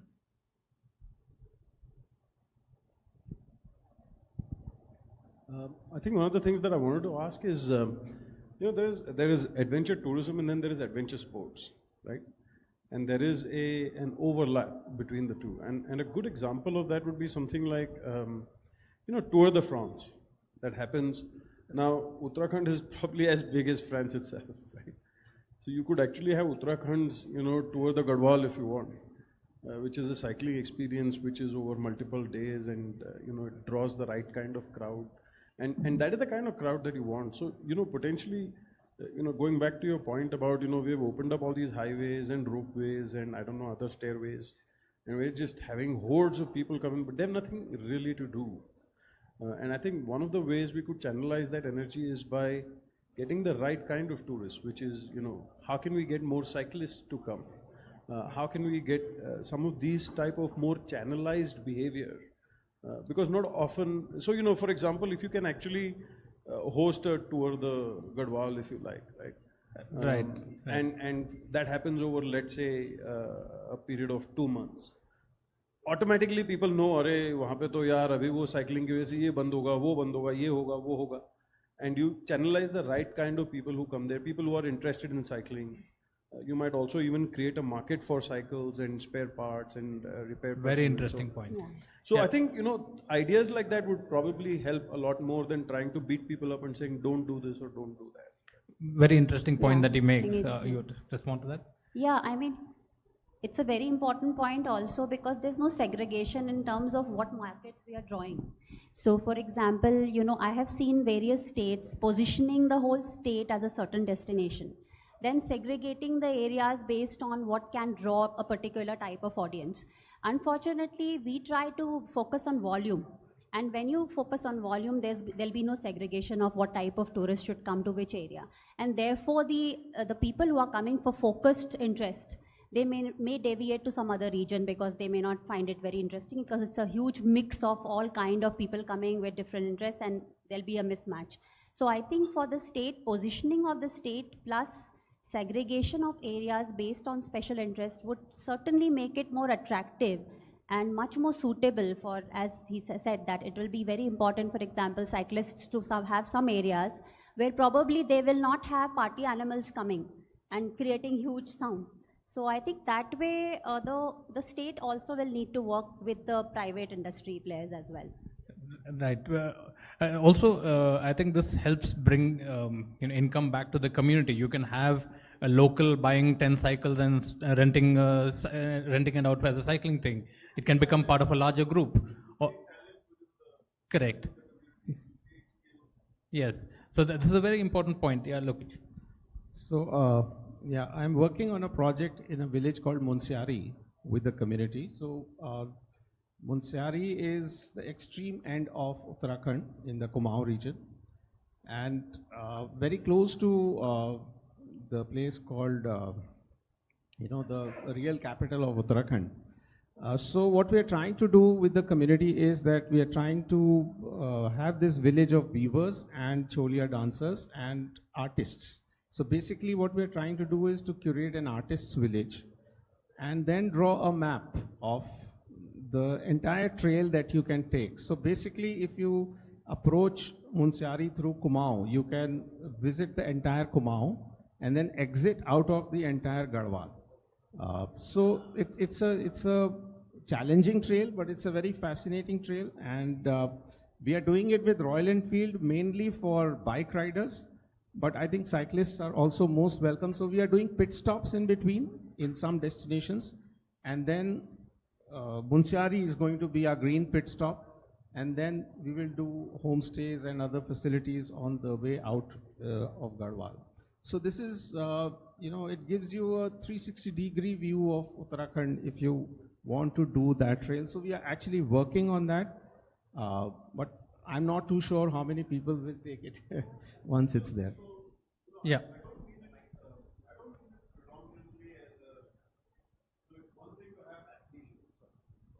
It's one thing to have athleisure, right? But what I mean is actually making it professional, so that you start seeing that, the guys who are doing Tour de France actually see, for example, Tour de Garhwal as the mecca of cycling. You could take it to that level because, I've lived in Europe.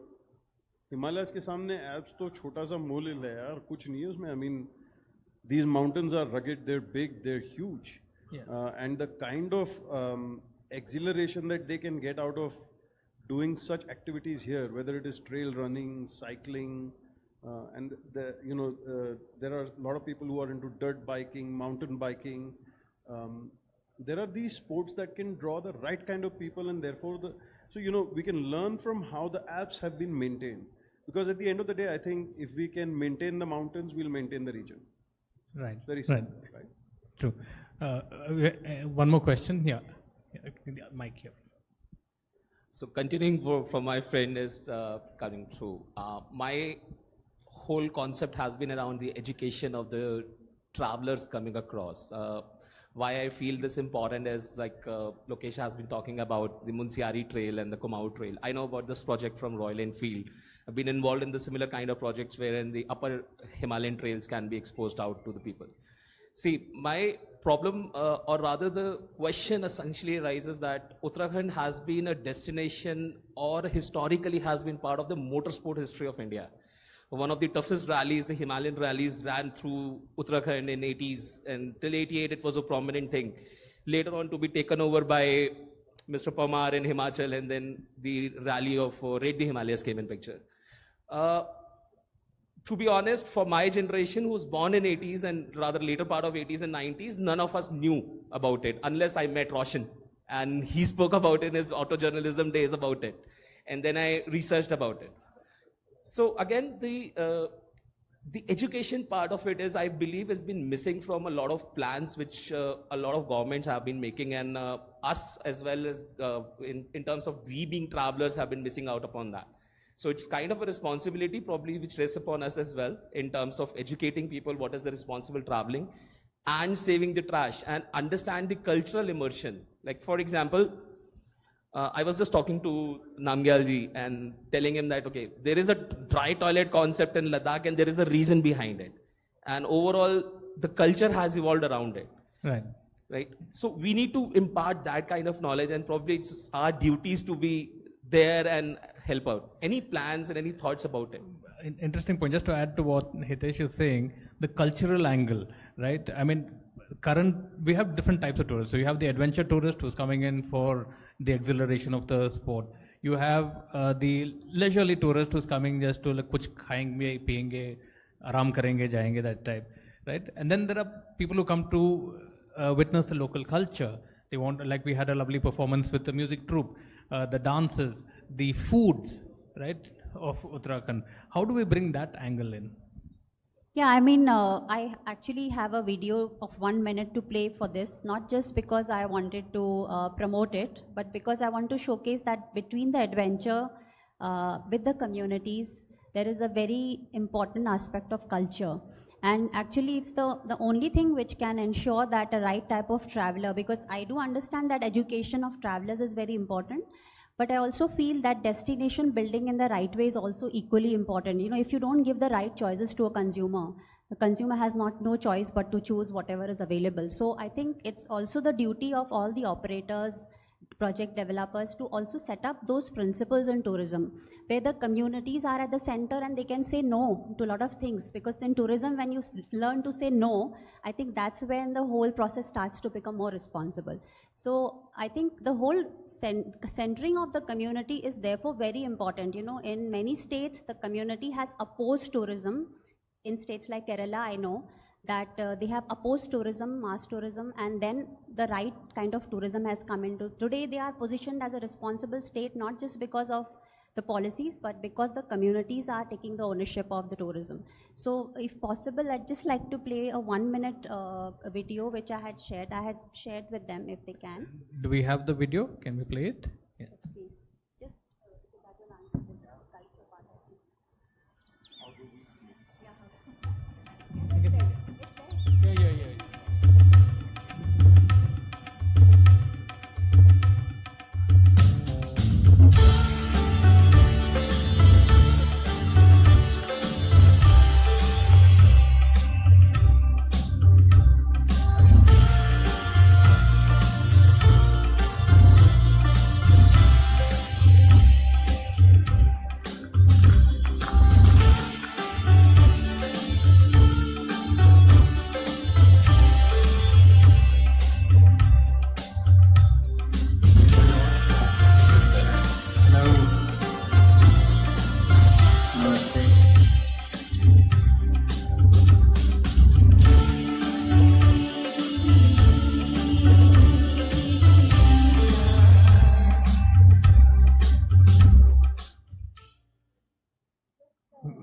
Very interesting. Just broadly, that it's not about just visiting a place or visiting, seeing wildlife. It's about the communities at the center. I think that probably is the first step towards making it more responsible. Yeah. Yes, look. Yeah, for me it's a very bold question actually, and it encourages me to answer in an equally bold and unfiltered way. And I can actually build on what Manisha just shared with us. So when we look at culture being part of tourism and community integration, I want to question everyone in the room that are we really talking about using locals as a cultural prop? Or are we really talking about a full integration where there are stakeholders in the business? So this video was very rich, which we just played, Manisha, thanks for that. And when we're going into these destinations and looking at the community just as a prop, as someone or something we can get a nice picture clicked with for our Instagram or Snapchat, or do we really feel invited into their homes, into their lifestyles, into whatsoever they're doing, and we don't mind roughing it out for a day or a night, or we don't mind getting our hands dirty in the soil? That is what brings a shift in the perspective for the tourists. And for me, through the lens of my experience, that is transformational. Right. Yeah. Look, if you want to add to that. So, when, the tourists need these destinations and they need these communities, and vice versa for the community as well. They need the tourists. So this is a kind of contract between the tourist and the community. And, it's important to sensitize both. Like for riders, as you pointed out. So we do a program where we take a group of riders, because I am an anthropologist myself.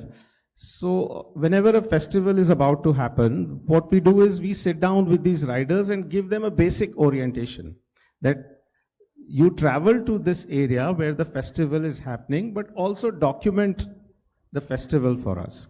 So a lot of the Royal Enfield riders, what they are doing now is that they are documenting these traditions.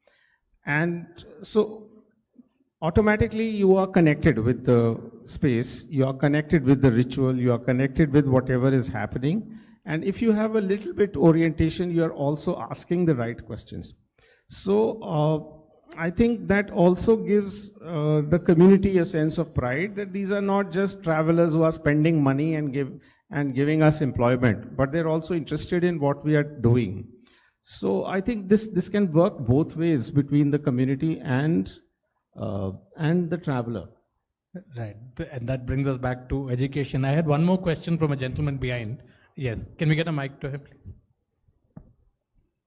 Good morning. Thank you for your insights on responsible tourism, which, as we know, is becoming an international problem as well. In the video as well, in some of the conversations, we spoke about the discerning traveler, people who are looking for slow tourism and so on. Within Uttarakhand and in other parts of India, we see international travelers driving that segment a bit more. I was curious if in your organizations there is any aspect of an international outreach or any particular marketing efforts targeted specifically at travelers outside India and bringing them to Uttarakhand. Yeah. Manisha.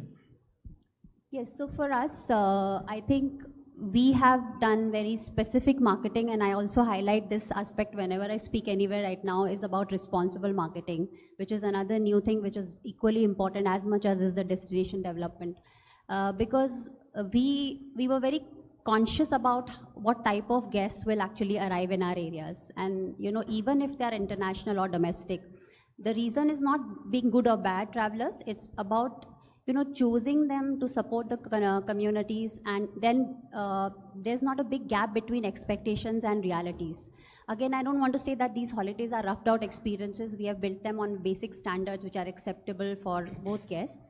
So specific target audience from international as well as domestic, we have done through press releases. We have taken help from specific PR in outside India as well as from within India. We generally like to do direct sales. We are not doing anything outsourced, because when people connect with us and make a booking, we want to make sure that we convey what is exactly going to be there on ground and there is no gap. Therefore, we don't rely on any online medium for our bookings where there is no connection between us and the actual guests who will be arriving. So keeping that in mind, I think we've had a successful result. I would say not in terms of the volumes which are generated, but more on the quality of travelers who have come, and that between the communities and the guests, there's never been a disconnect between their relationship, because finally it's the guest and the host which has to be together and have to learn from each other. It has to be a very respectable experience. Right. Lokesh, how are you reaching out to international? So yeah, I think the traveler is very aware these days. Every traveler comes with their own research. So they look at YouTube, they look at websites, they look at the internet very carefully before they decide on a destination. From our side, what we are looking for is the discerning traveler. So when we are looking for a discerning traveler, the best way of doing it is having at least 2 to 3 conversations, long conversations with the traveler who's coming all the way, and trying to determine what kind of experience they are looking for. So I think reaching out is not that much of an issue, because people already know your brand, they look up your brand, they know the kind of work that you're doing, and only then they connect with you. So, but we need to ensure that we don't overpromise and we deliver whatever we set out to do. And I think that works really well for us. We are not looking for too many visitors at the moment. Right. Manimesh, a quick insight from you, and then we'll be almost out of time. So. Sure, a combination of approaches. I would say one, of course, is, as we heard from Lokesh, building a strong online brand presence so that free individual travelers, what we know as FITs, can reach out to you from all over the world. People are very well aware with the widespread digital media these days. Then we had been partnering with fantastic people like Mr. Prabhat Verma in the room and other experts in different handling different destination management companies. These kind of collaborations go a long, long way.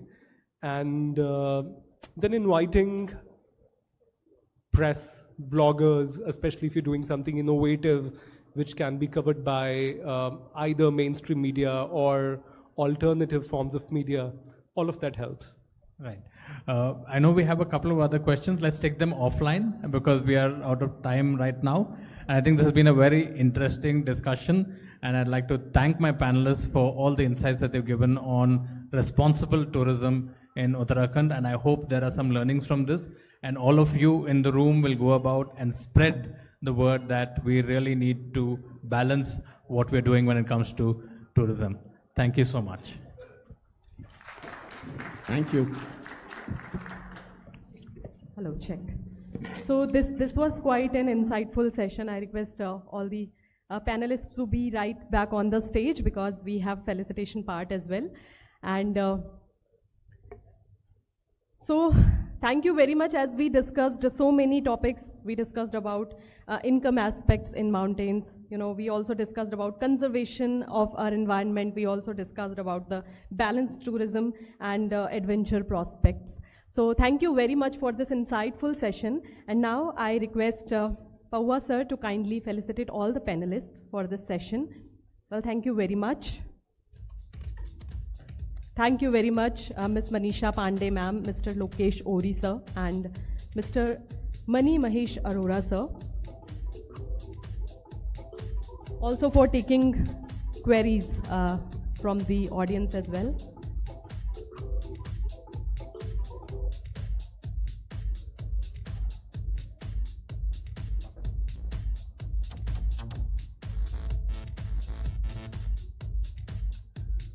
So we have a lot more to discuss. Thank you very much for taking us through this insightful session titled Voices of the Hills, Community-Led Adventure Tourism Models. Okay, ladies and gentlemen, we have Mr. Bansidhar Tiwari who has joined us. Please put your hands together and welcome him. Mr. Bansidhar Tiwari, Director General, Information and Public Relations. Come on everyone, a big round of applause. Thank you very much, sir, for joining us for this grateful day. And before proceeding any further, we have a small video to be played. Ladies and gentlemen, have a look on the LED wall.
Lovely.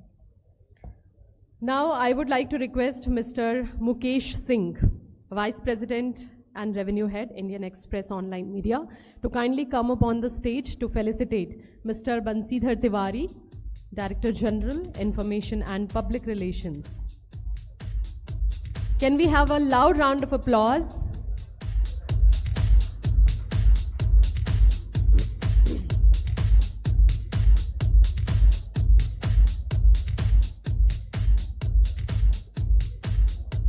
Thank you very much, sir, for taking time out from your busy schedule and being a part of this special event today.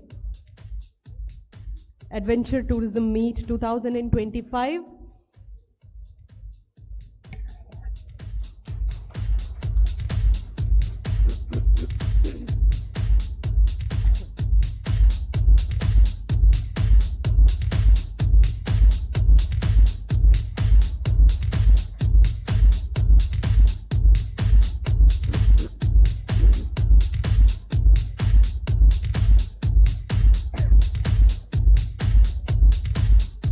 Thank you so much.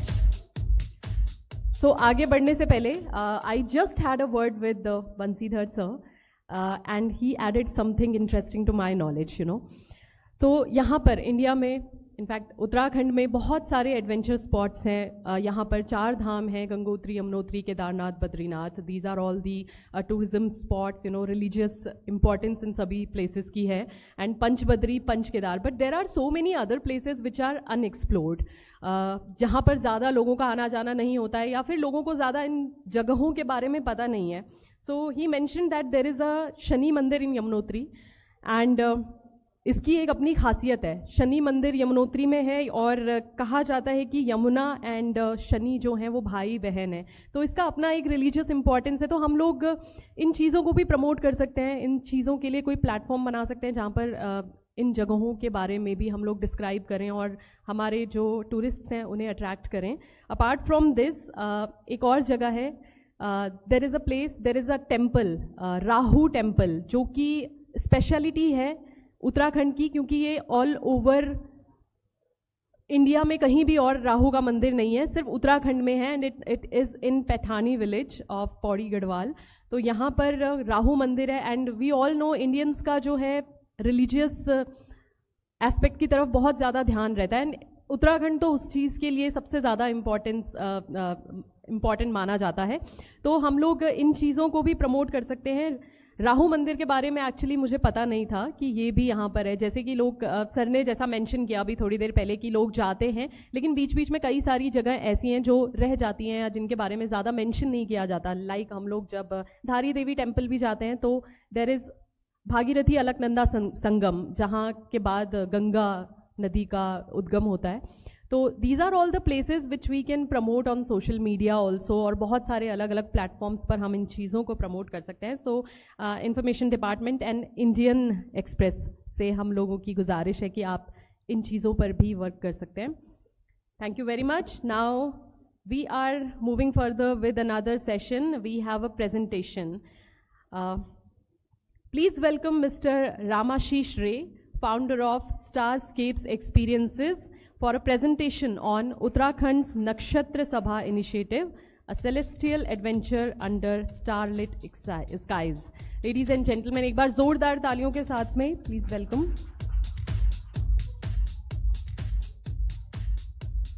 Thank you so much.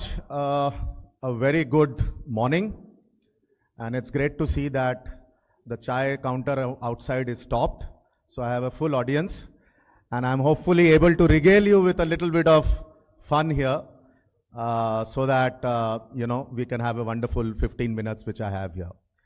So first of all, thank you to the Indian Express Group, Uttarakhand Tourism Development Board, with which we work very closely, to have me here. And what I am going to discuss is something. We've been talking adventure, of course, things like rafting and mountaineering and all that comes to mind. But what I am going to discuss is a word, astro-tourism. Somebody asked me, so Mr. Ray, what do you do? I said, I run an astro-tourism company.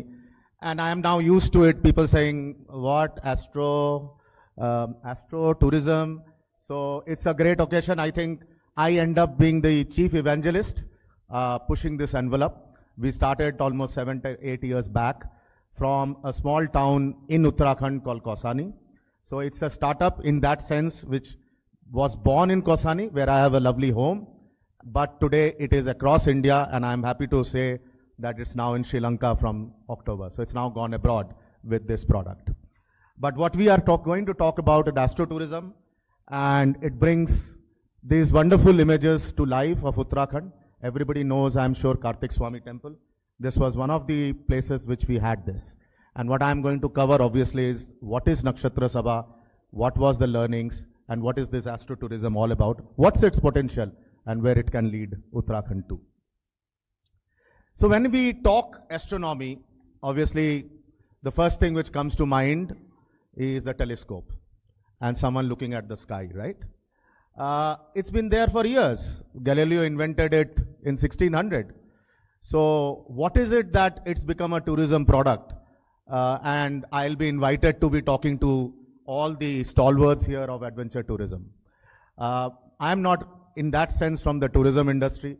I've been someone who was in corporate selling Nokia phones and ended up having a midlife crisis and started his own venture, which is more out of my passion. So from there, how do you make this looking up through a telescope, which has been there all across? Why would it suddenly lead to 23 million people pinging Nakshatra Sabha? So that's, I think, been a wonderful journey, which we need to understand. It's a small video.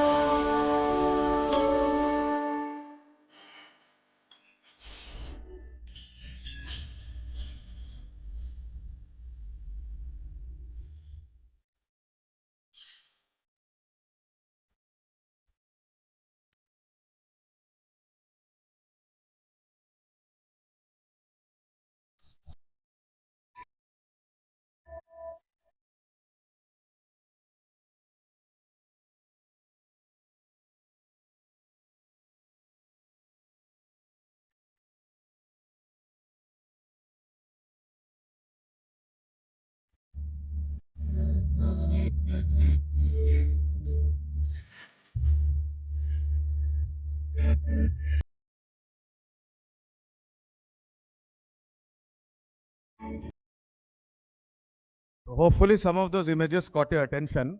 Now let's go to the brass tacks of it, if I may. What I'm going to cover here is three parts of the aspect. One is astro-tourism, which is the overarching part of it. Nakshatra Sabha as a product, which is a subset of that. And what's the future in it? And where do we need to make it regular and go forward? Yeah. So if you kind of just Google, for those who don't know what it is, this is what will emerge. It is a tourism product for the purpose of viewing astronomical phenomena, especially stars, meteor showers, and other visible things. This is what is there globally as understood. But when we sat down here and started working at it in our observatories, by the way, just for your knowledge, Starscapes was born not as an event organizer, but we run the largest, arguably India's largest private chain of observatories. We started with one in Kausani, we went to Mukteshwar, Corbett, Coorg, Pondicherry, Goa, Ranthambore, Chittagad, all across. So we are one of those who have been at it 24/7 right from 2017. So in that sense, we understood that it's not just about giving a telescope and showing the Jupiter, which anybody can do, but we had to create something which is uniquely Indian and also an experience when we started Nakshatra Sabha, which is uniquely Uttarakhand. So what is that? Now, many journeys in life, a quick recap, we go through these journeys and many of the times I don't think we knew that what will emerge. So I want to kind of spend a bit of time on these four images, these tiles, which came together. What you see on the right side is someone lying down and looking up at the stars. That's what I used to do when I was an 8-year-old in Delhi on the rooftops of Moti Bagh, those who know Delhi, after spraying water because we didn't have air cons in our home. But the beauty is we siblings could be together, father could be with us, and we would hear stories about Saptarishi or count the shooting stars. I'm sure any one of you will have, if you close your eyes and imagine that, doing that with your child. Life took me in the corporate across the world, forgot all about it. And then what you see, the image on the left, I was privileged to be living 4 years in Finland, and I started enjoying auroras. I would take my Nokia colleagues out. We would just lie down under the stars, have some beers, and enjoy the sky. That was one experience which lived with me. The third, what happened yesterday, Shubhanshu Shukla went to space, right? Imagine us being called on TV channels to talk about it today. But why? When we were small, Rakesh Sharma did that. Today, space is cool. Elon Musk has made it cool. It's going into private zones. There are hundreds of startups in India which are building satellites. So it's no more a small nerdy activity being done on the side. It's mainstream.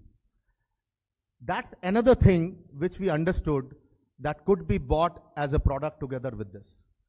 And therefore, we started what you see on the right side, an observatory with our own converted, don't think of a dome.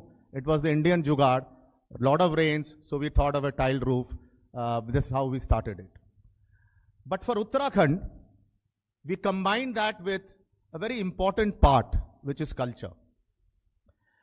lot of you would come across, oh, I am born and brought up in so-and-so, constellation. I am born in so-and-so time. You would have heard of calendars, Ashok Samvat, Saka Samvat.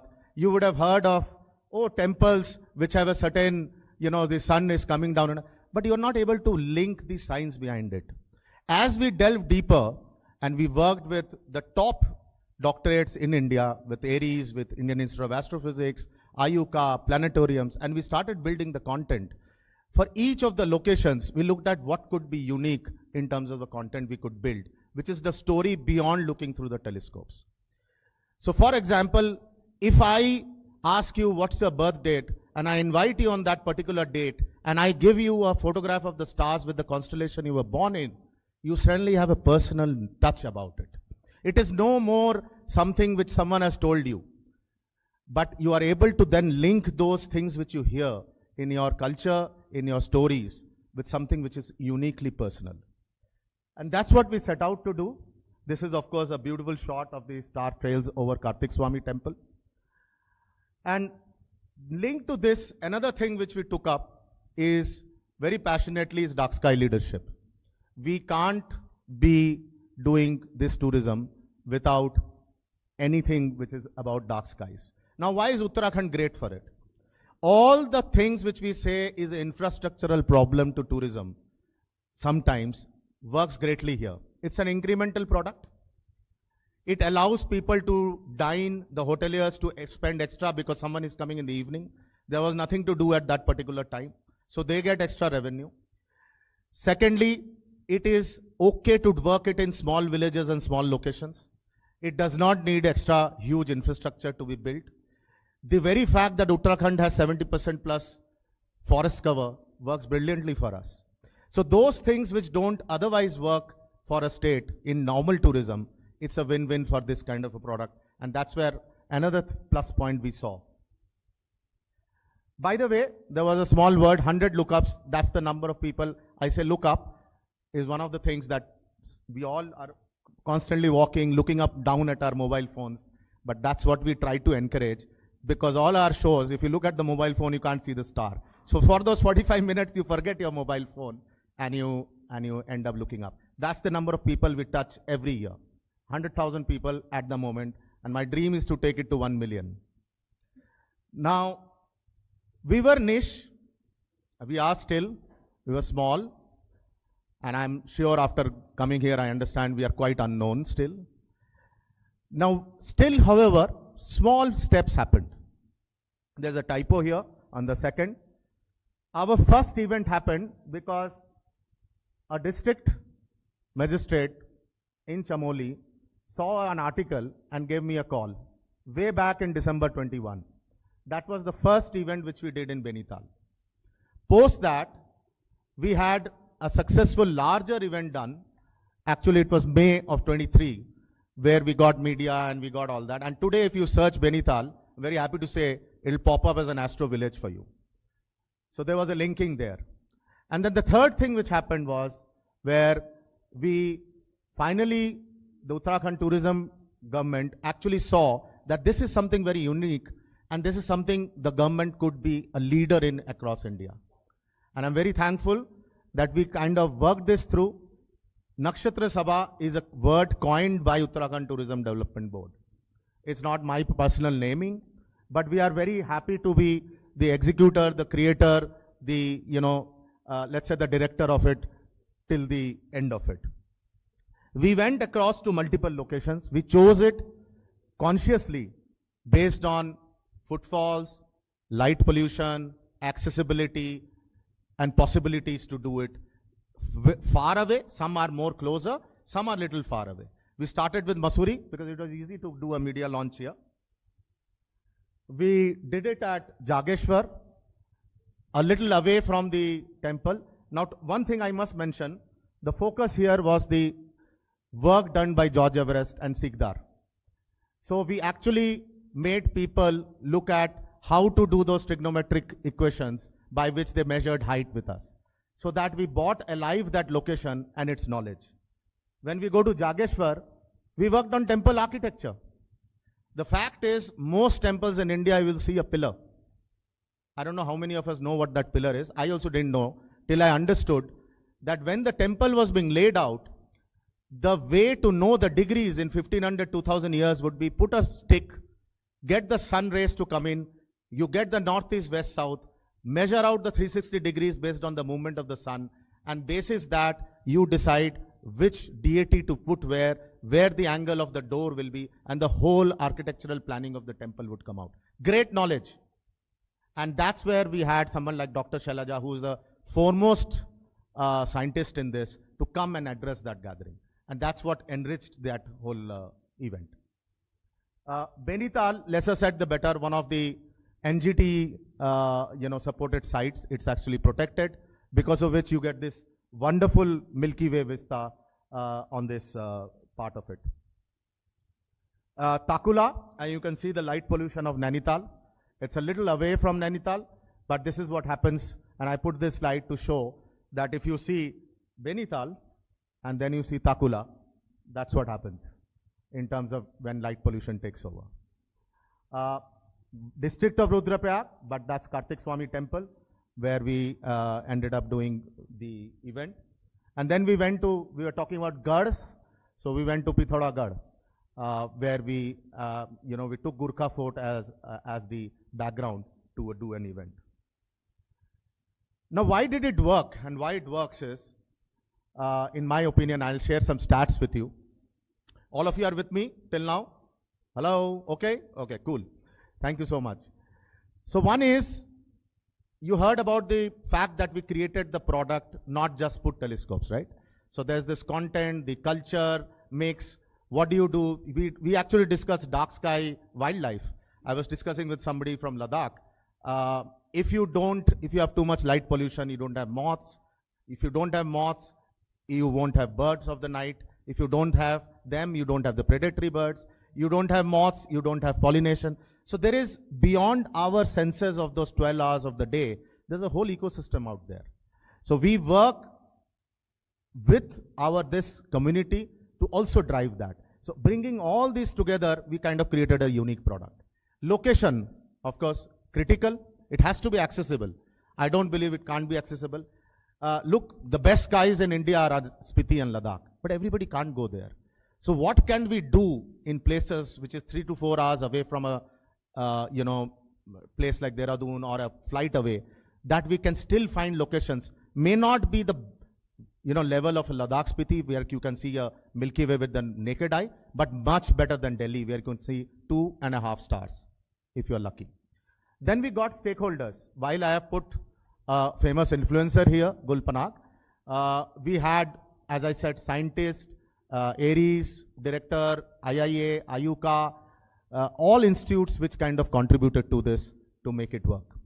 Finally, thanks to the tourism board and the way it was structured, we understood our community, and the government worked with us closely in a collab for various, where they allowed us to mine that community, where we as experts would explain what to do. We as experts would ensure that all the people coming to these sabhas were taken care of, and the funneling was managed accordingly. The numbers speak for itself. You can go online, you can see testimonials. Google doesn't lie. There's not so much I can do beyond that. Now where did we end? Another typo here. It's 23 million impressions, 1.5 million views on one single post which went viral. We had a huge global national media coverage thanks to the support from the Uttarakhand Tourism, which provided us that overarching sponsorship. We do a no waste, no trace left behind, which means we take photographs, we work with the local panchayats, we take photographs, we see what is the space, we clean it up, and that's how we leave it. And we submit those photographs back to the Tourism Development Board. And unless I make a mistake, the fact is, if I make a mistake, my money won't come. It's as simple as that. Now, what's ahead? You see the word 25 plus certified Astro guides. How do we institutionalize this movement? We've kind of reached here. One of the things which we are seeing is emerging local players, which is very good. We see some new companies, we see some new entrants in this field. But there is incremental revenue which they are earning. We do see balanced regional development because we are able to move traffic to these smaller places. And we do see an interest in dark sky conservation. But how do we institutionalize this? Which is where now we are working with the government here to actively see how we can do this for the next 2 to 3 years, because the podha is still very small, it's still very niche, and just left like this, it won't survive. So how do we ensure that the rest of the districts and source locations together are kind of supported? We also are actively now working to identify ghost villages and move them to become astro villages. Dark sky spots, which anyway there is migration happened. There is not much employment there. People don't want to, be staying there, but this is an ideal product for them. Towards this, thanks to, again, Poonam ma'am here, we have worked with her for 2 years now. We have now got the India's first Astro Guide training skill program approved by the THSC, Tourism Hospitality Skill Council. And Uttarakhand state government is the first one which has put up its hand and will be training 500 Astro Guides. Now, why is this important? Because as the industry mushrooms, if the core quality goes, then we know what will happen. It will be proliferated. It will go back to the first slide, only a telescope with no other aspect of it, and that will kind of kill the product. So which is why we are working to develop these as a institutional kind of a program. So that's it. We are shooting for the moon. So hopefully we have some more from here, converts, who are evangelists, and they would work with us to take it forward. Thank you so much. And since I was just pre-lunch, I am quite sure I got some of your attention. Thank you so much.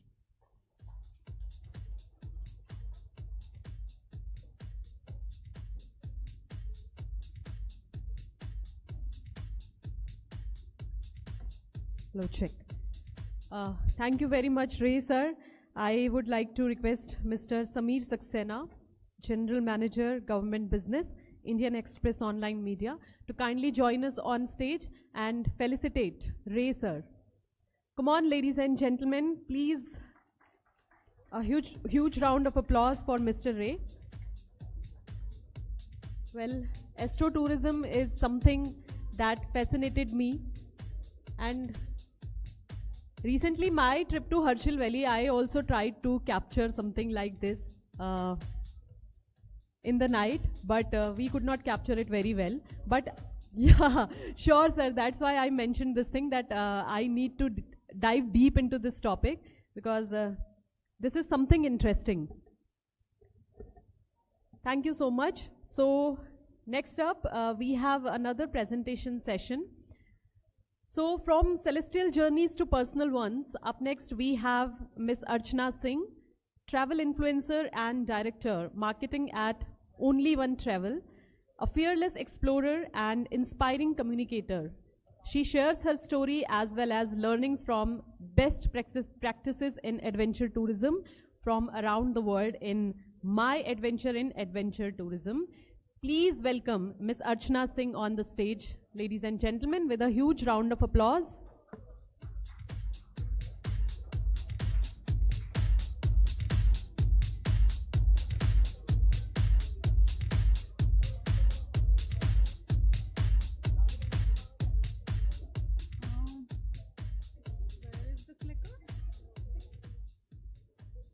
Where's the clicker?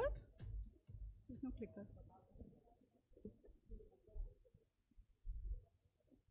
No, I need the clicker.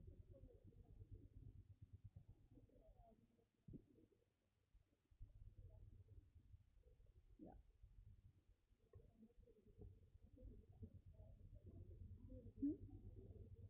नहीं, podium पे कुछ नहीं है. Sorry guys, थोड़ा सा problem है. तो कैसा है आप सबका जोश? ठंडा लग रहा है बिल्कुल. ब्रेकफास्ट नहीं किया? हाँ? Okay, how many of you are from the adventure tourism here? Raise your hands. बस. Okay. And कितने लोगों से आज तक पूछा गया है कि भाई आप काम क्या करते हो? ओके तो लग रहा है कि हम रूम में तो सही हैं, बट क्या करते हैं हम वो अभी भी हमें बताना पड़ता है, right? So until I just wait for the clicker, because आगे स्लाइड्स पे हम जाएंगे कैसे? एक बार, sorry, I just give me 2 minutes. No, I need.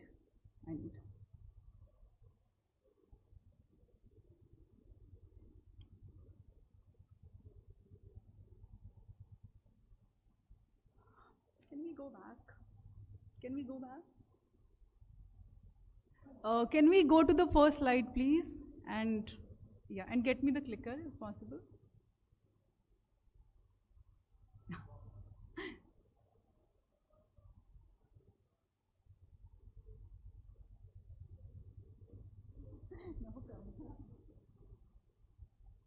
Okay, तो शुरू करते हैं. सो बेसिकली सबसे पहले मैं, ऑल्दो मेरे बारे में बता दिया गया है, बट स्टिल मैं एक छोटा सा इंट्रो देती हूँ. So like Ramashish, I was also in the corporate world for a really long time, and I was also doing the same drill जो बाकी सब लोग करते हैं. But today I want to share my personal journey, that how I was able to break that and what I am doing today, and a very, very special journey which is Arctic to Antarctica, doing all by myself. So शुरू करते हैं. तो usually जब कोई एक साधारण लड़की किसी भी शहर में, छोटे शहर में, बड़े शहर में, उनके पास क्या चॉइसेस होते हैं लाइफ में? यूजुअली 3 ही चॉइसेस होते हैं. पहले पढ़ाई करो, फिर उसके बाद नौकरी करो और शादी करो. यही ट्रैजेक्टरी होती है मोस्टली, राइट? गिव मी अ थम्पिंग येस और नो. या थोड़ा जोश दिखाओ. एडवेंचर ट्रैवल में हो आप लोग, जोश तो होना चाहिए. So that's usually the trajectory of any middle class girl. और मैं तो वैसे भी बहुत छोटे मिडिल क्लास से थी, जहाँ पर हमारे सपने तो बहुत बड़े बड़े होते थे, बट पॉकेट्स हमेशा छोटी होती थी. So how was a girl who came from that background was able to break this mold and travel to 107 countries, all the 7 continents? ना तो मतलब मेरा जो सरनेम है बिरला है, टाटा है, nor I married someone very rich. So how was I able to do it? Very simple. मैं भी आप सबकी तरह यही कर रही थी. You know, I was leading a complete templatized life, you know, doing the complete Control C plus Control V life, wherein I did my graduation, I did my MBA, I was working in a multinational company, and was वही basically सुबह उठना, office जाना, traffic में फंसना, boss की गालियाँ खाना, client की गालियाँ खाना, and the circle was going on and on. And then finally I realized, you know, once I was working on a research wherein I was researching about what is the biggest regret people have when they are when they are about to die or something that they have. And the biggest regret which came out, and it was a global study, was that they were not able to do what they wanted to do. You know, they were really worried about the job, बच्चे, ये सब. So जो चीज़ वो करना चाहते थे, वो कभी नहीं कर पाए. So suddenly this thing came to my mind कि no, I can't be a part of the same study group. I cannot do that. So I realized, you know, my life is very tiny in front of the entire world. So I thought, okay, let me break this mold. And I decided to, जैसे cricket कितने लोग देखते हैं यहाँ पे? अरे cricket तो religion है, इतने कम लोग क्रिकेट देखते हैं यहाँ पे. स्पोर्ट्स कितने लोग देखते हैं? ओके, ये क्राउड ने खाना वाना कुछ नहीं खाया हुआ, बिल्कुल, मतलब कोई जोश है ही नहीं. Anyway, sorry. So I decided कि okay, this is the second innings of my life. I am gonna go and do what I want to do, which is explore the world. I didn't have any connections. I didn't have any formal education in the field of travel.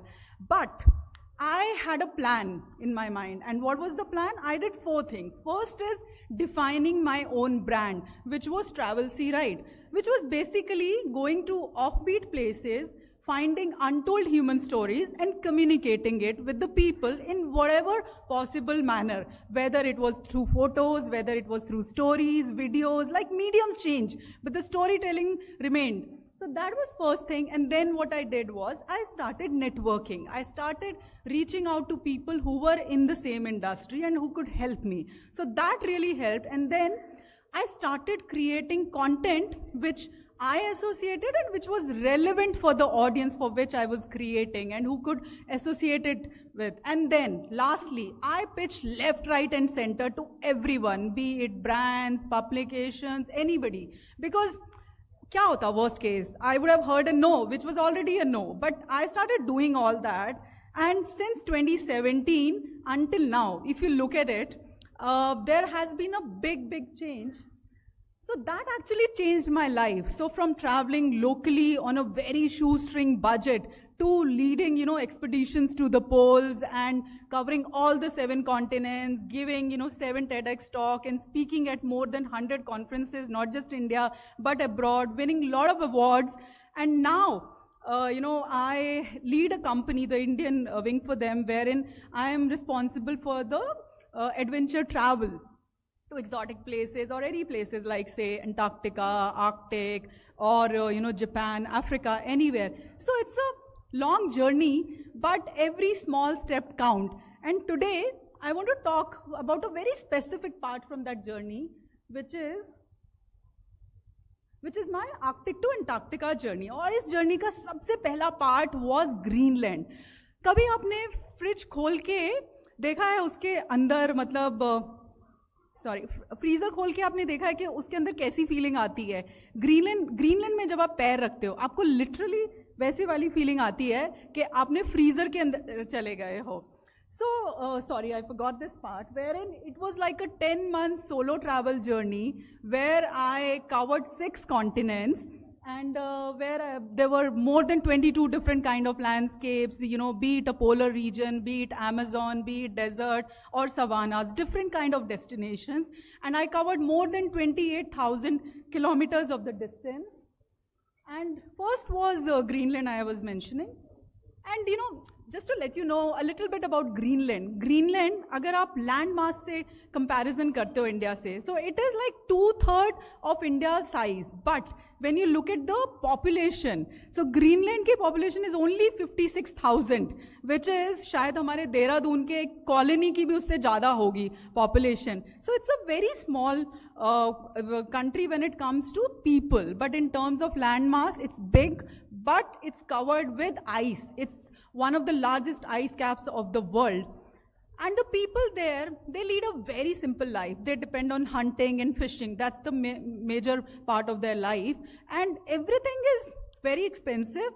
And people don't own most of the things there. Like they don't own a car, they don't own houses. Everything is provided by the government.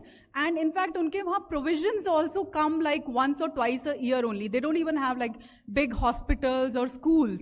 So, and it's so expensive that if you go and buy a 1 liter milk, it's gonna cost you around 350 liters. So these are the people who are already leading very difficult life, and because of us, their life is becoming even more difficult. How?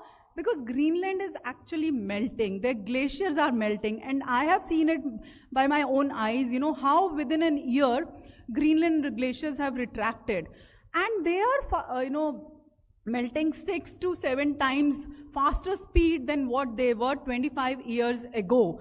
And what is that having an effect? That's having a big effect, because if the entire Greenland melts, then it's gonna increase the sea level by around 6 feet, which is a lot. Sorry, 6 feet. So basically, which will drown the whole of coastal areas, be it your Mumbai, Kerala and all that. So it's not a problem which is of the future. This is a problem which needs to be addressed now, which needs to be addressed now. And, if you compare it, we also have a similar situation in Uttarakhand. Our glaciers are also melting, be it Kedarnath, Pindari or other. So there is a relevance between them. So if we can look at what Greenland is doing, probably we can take some lesson from there. And then from Greenland, I went to Svalbard. Svalbard is the northernmost part where you can get to the North Pole. So from here, North Pole is just, from the main city, it's like 1,300 kilometers. And if you go by the cruise or the ship, it's like 1,000 kilometers from there. But it's a place where polar bears are the real king. You know, humans are very less. You will hardly see 2,500 humans, but polar bears are a lot. And most of the cruise companies who go there, they take customers because people want to see polar bears. They are the largest predator in the world. This polar bear, which we saw, you know, it weighs around, say, anywhere between 400 to 800 kilogram. They are huge. But, you know, because of global warming, all this pack ice that you see, this is melting away. And what is happening is, it is impacting their sea ice habitat, which is extremely important for them to hunt. They sit on this and then they hunt seals and all. They haven't yet adapted to do hunting on ground, but because the sea ice is melting so quickly, earlier there used to be sea ice which used to be formed, say, for 2-3 years. Aajkal 1 saal mein hi melt ho raha hai. So then, but what is happening is Svalbard and particularly the Norwegian government, they have woken up to the reality and they have put together very stringent, you know, code of conducts for the people. And from this year itself, now they have put this, that cruise ships can't go closer than 500 meters near a polar bear, because they want that they should be able to hunt, they shouldn't be distracted by us. And even in the number of people, waste management, they have very strict and stringent rules. You know, so much so that, you know, when Tom Cruise was shooting for his movie, even his crew was not given permission to land extra helicopters and to go to the places where they wanted to go. So they are really, really enforcing this on people.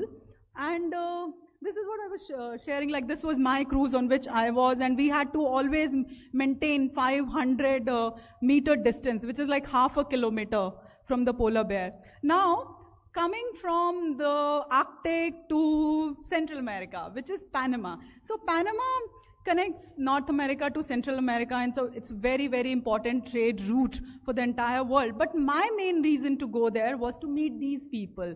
These are called the Embera. They are the tribes, they are the tribal, one of the 7 tribal people of Panama. So their life actually depends on the forest and the rivers. Even today where they live, you don't find roads. There are no roads. The only way to reach out to them is by taking a dugout boat, which takes around 2.5 hours to go there. They don't wear clothes. You know, they only wear clothes when there are tourists and all. You see this kid has this ink. So this is what usually they draw, which saves them from the light and from the insects and everything. Everything that they wear or consume is from the nature. Their life completely depends on them. So when Panama government was formed and when national parks came into being, they lost their land, you know, like they had no other means because the cap was put on the hunting and, you know, fishing and all the products. So they had 2 options. What should they do? Either, you know, they go to city, become what most of the people do, forget their, you know, culture and unique way of living, or they preserve their culture and find out a way that they are able to sustain it. So what they did was, they started reaching out to the travelers, foreign travelers and all that. And they started inviting them to their homes. They started showing them their life. And they got a lot of traction from the foreigners, and then government actually woke up and it made a legal framework to basically safeguard their rights, to give them the rights for hunting and to give them the right for land. And they now train them, they take them. So now they have become the face of tourism. They are not the, you know, in the backdrop. Rather, they are becoming the face. So maybe there's a lesson for us over here that we also have a lot of tribes. We also have a lot of hill communities, you know, who could become the part, like not just using them, say, for the homestays program or just for their handicrafts, but maybe a bigger, more cohesive plan. We can work on that. And then from there, I went to Peru. I think everybody knows what this place is. How many people know? Just 1, 2, okay, 3. Okay, this is basically Machu Picchu. So Machu Picchu, this particular place is called the Lost City. It was kind of lost for many, many years. It was created 600 years ago. No, at that time there were no wheels, there was nothing to cut the rocks. This is an engineering marvel, you know, which was created by the Incas. and it's like super popular now. Every year, more than 1.5 million people visit this. Like when you think about Peru, people think about Machu Picchu. Like we think about Taj Mahal when we think about India. Similarly, when people think about Peru, they think about this place. So it was also grappling with over-tourism. So what did the government do, to solve it? So basically, they put few things in order, which is they created quotas, the number of, people who could go trek. In the peak season, it's 5,600 people daily. In lean season, it's 4,200 people daily. And that too, there's a particular time slots given to them for doing the trek. And there are various circuits so that all the people do not crowd the entire trail. And, people can benefit and the ruins are not disturbed because they want to preserve it for the future generation. And they made locals, the communities which were living on this side, run campsites or compensate them. So they made them a part of it.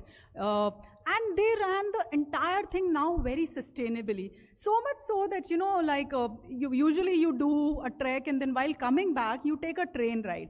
So even the train ride that they have got, what they have done is they have the local community people come there. They do a dance, they show their Andean customs and all that through dance, music and all. Plus, they run a fashion show every day in the train, which is of the alpaca wool. And people end up buying a lot of clothes from them. So I feel that this is a good example of how to marry adventure, culture, and economy together. And then, so basically they realize that tourism is actually a privilege. It's not a right. And if done sustainably, it could benefit the community. It could benefit everyone. And then Antarctica. It is a dream destination for so many people. And once you land your feet on Antarctica, you feel it's a different planet. There is like, जहाँ तक आपकी नजर जाती है, आपको वहाँ पर बस दूर दूर तक sea ice, glaciers, big mountains, and maybe ikka dukka kahin par research centers you will see. That's all that you see. And cutest creatures in the world, which are the penguins. Like, you can watch them forever. They do such cute things, like going there. But for me, all this was very, very exciting. I loved it, and I didn't want to even return. It was so beautiful out there. But what was most thrilling and interesting was doing the polar plunge, where you actually jump into the ocean and the water is very cold. It's either 0 or below 0. And jumping into that, not knowing where the base of the ocean is and whether you can hold on to the current or not, it's actually quite thrilling. It's also quite scary because I'm not a very good swimmer, so I had my doubts whether I can do it or not. But this lady, she is 75-year-old. She was the first one to jump into that water, and she was doing every possible adventure, be it hiking, be it kayaking. She was doing everything. So I realized this thing that adventure is more about mindset than your physical, capability. And I always tell people, take an example. I actually show her picture to the people. I say that if she can do it, she's a 75-year-old, why can't you do it, But behind all this thrill and adventure, there was a sad reality also. I realized, when we were talking to our guides over there, that penguin colonies are on a decline. This particular penguin, which is the chin-strap colonies, there are different kinds of penguins which are found in Antarctica, around 6. So this particular has declined the most. And why is that? Again, climate change. The oceans are becoming warmer. The krill farming is happening. So the food on which they live, that is being taken out, by the pharma companies and all that. And we are actually snatching their habitat for our own purpose, which is not right. They have no other place to go.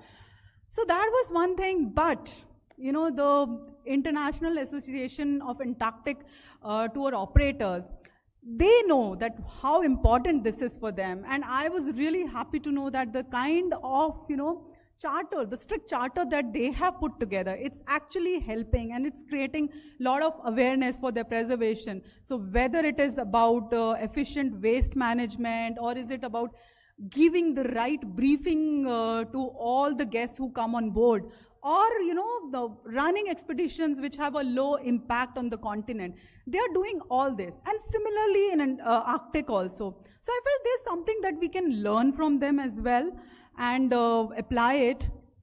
So what did I learn? While there were many, many more countries in this series, what did I learn from this journey, Arctic to Antarctic, is basically, what I learned was that you need to be brave enough to step out of your comfort zone, because that is where growth happens. So whatever scares you, you should be ready to go out and go for it. If a girl from middle class, from small town can explore the world by herself, then everybody sitting in this room can, and I'm sure many would have already done it.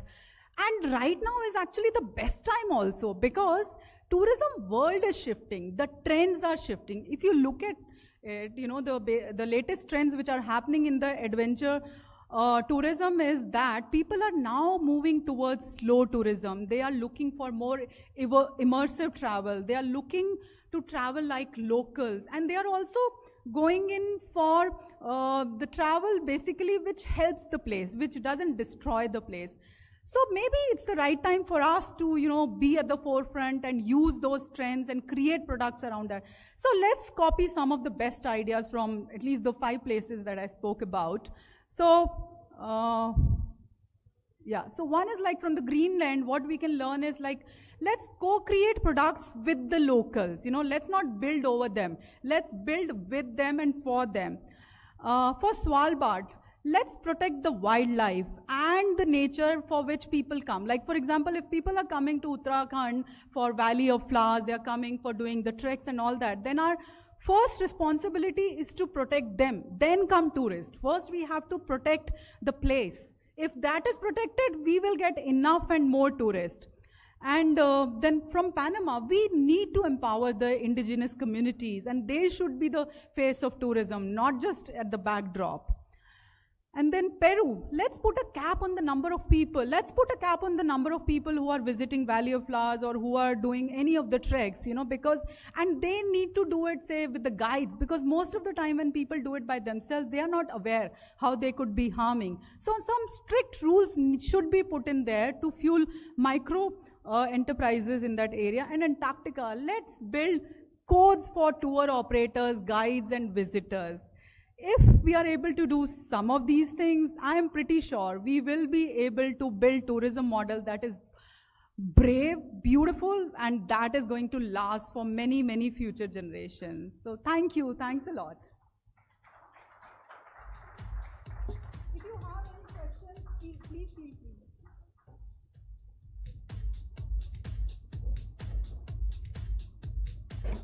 Hello.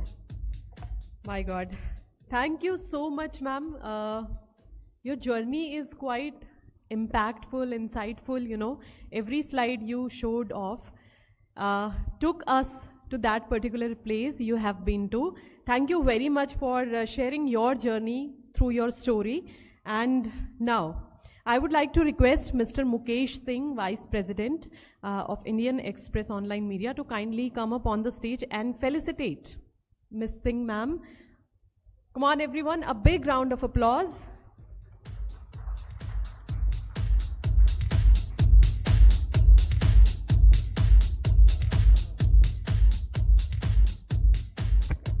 Thank you so very much for sharing your inspiring stories with us and bringing the steps before all of us that we can work upon.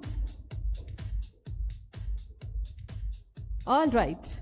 Now, we look ahead to the future of adventure travel in the Himalayas. Please welcome Mr. Rakesh Pant, co-founder of Trek the Himalayas, for a forward-looking session on emerging trends and opportunities in Uttarakhand's adventure tourism sector. Come on, everyone, a big round of applause.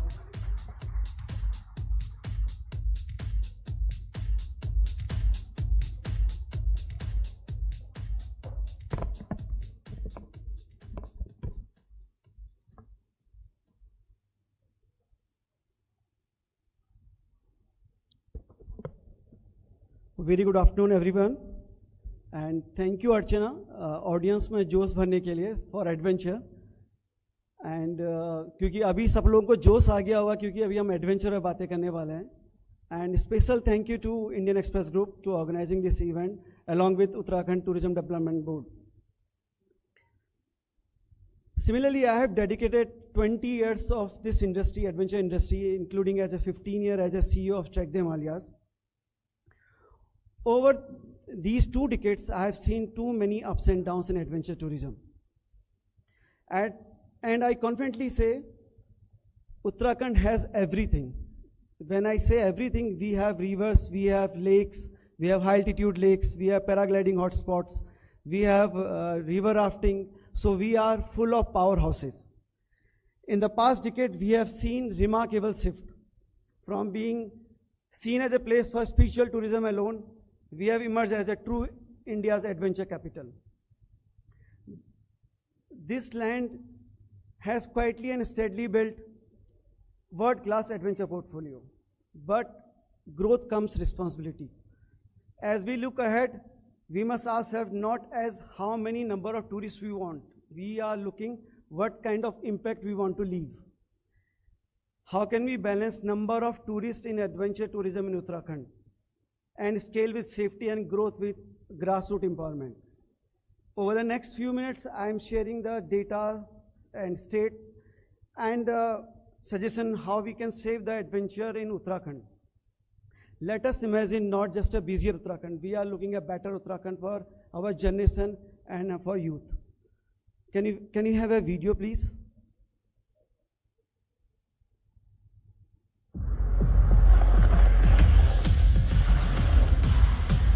Uttarakhand is now writing a new story, a story of adventure.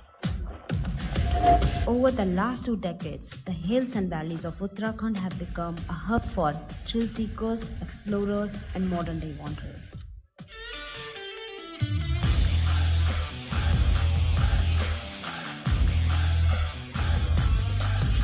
Trekking through alpine forests, skiing in Oli, rafting in Rishikesh, paragliding over Pithoragarh, and mountain biking in Tirupati. The mountains have opened up in new ways. They have opened to every adventure seeker. But this is not just about outdoor sports. This is about the future. Adventure tourism in Uttarakhand is creating a real change. It is creating jobs in remote villages. It is empowering local youth to become mountain guides, instructors, and entrepreneurs. It is giving women space in tourism industry who are running homestays, cafes, and gear shops. It is building a bridge between tradition and transformation. The future of tourism here lies in responsibility, in preserving the environment while allowing more people to experience its beauty.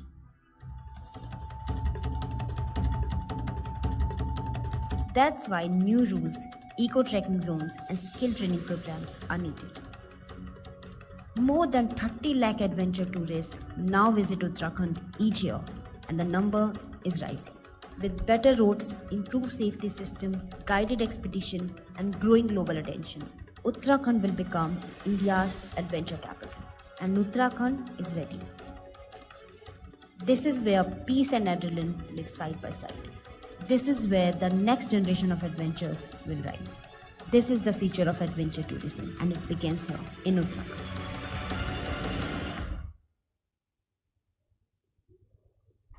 Thank you. So we'll start with the brief history of tourism. Tourism Uttarakhand में बहुत पहले से था. I am talking about the before statehood, when we are not becoming an independent state. People here come for the चार धाम यात्रा, और उससे पहले कुछ लोग आते थे, केवल माउंटेनिंग और ट्रैकिंग ग्रुप्स ही आते थे. Even before getting the statehood 2000, the reason was only for religious चार धाम यात्रा route. But post 2000, when we become an independent state, with increasing awareness around nature, sustainability, and adventure, we witness the rise of ecotourism, especially for trekking, mountaineering, and adventure sports. The state acknowledged this and began positioning itself as an adventure and ecotourism hub. But after 2000, making room for business like ours to thrive and grow. If you look into our current statistics, tourism contributes around 5.5% of the state GDP. and we are giving around 3% of state population as a employment.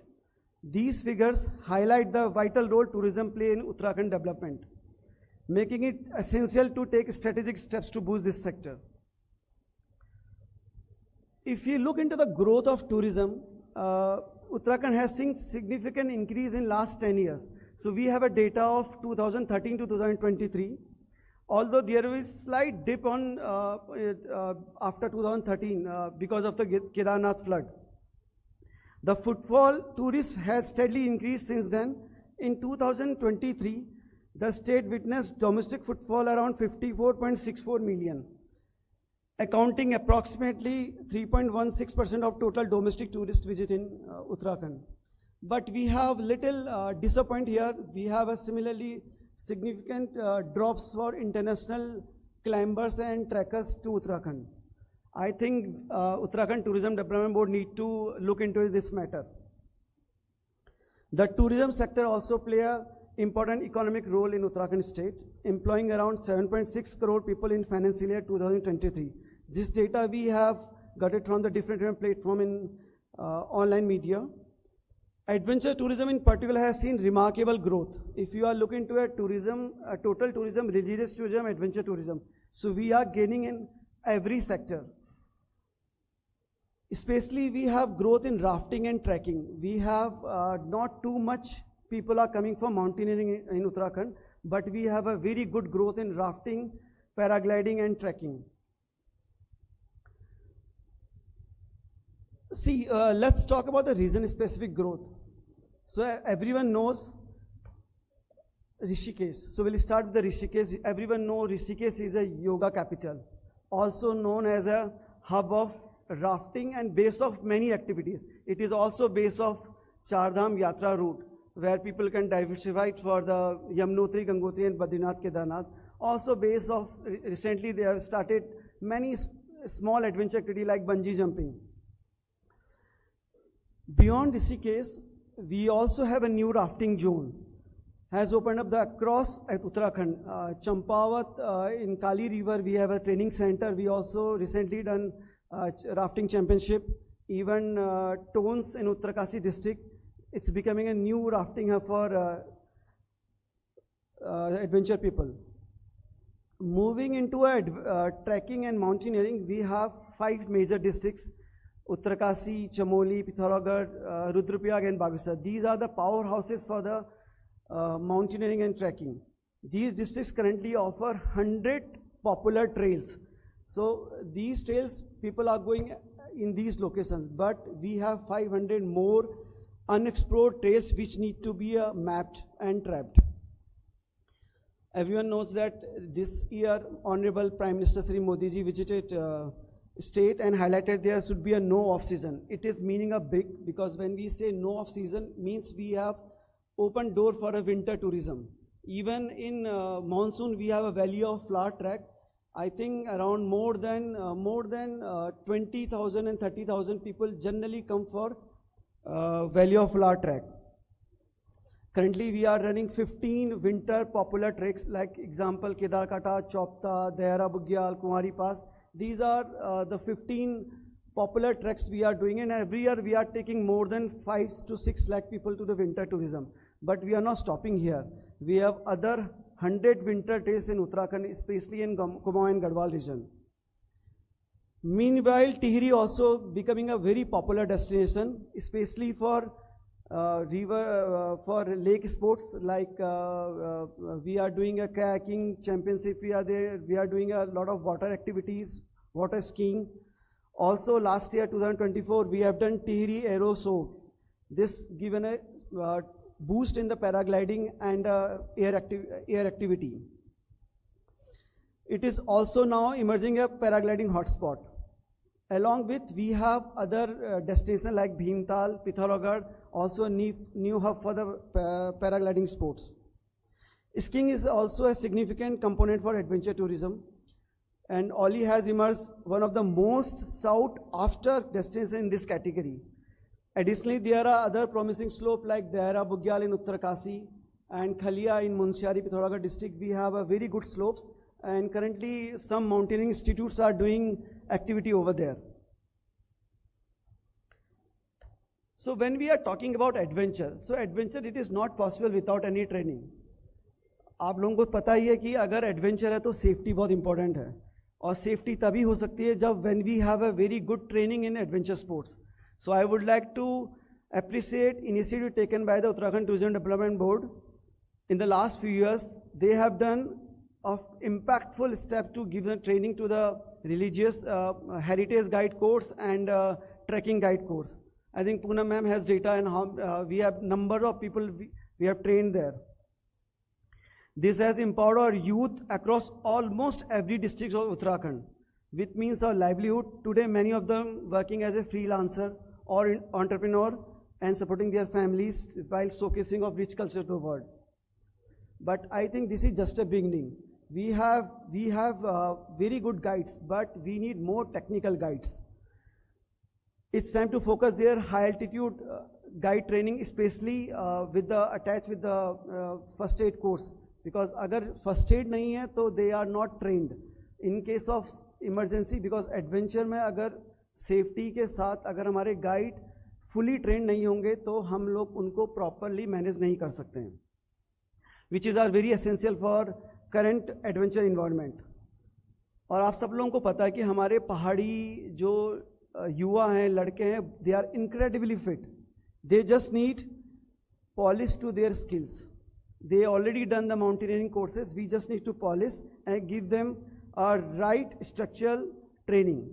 With the right guidance, they can become a world-class mountain guides.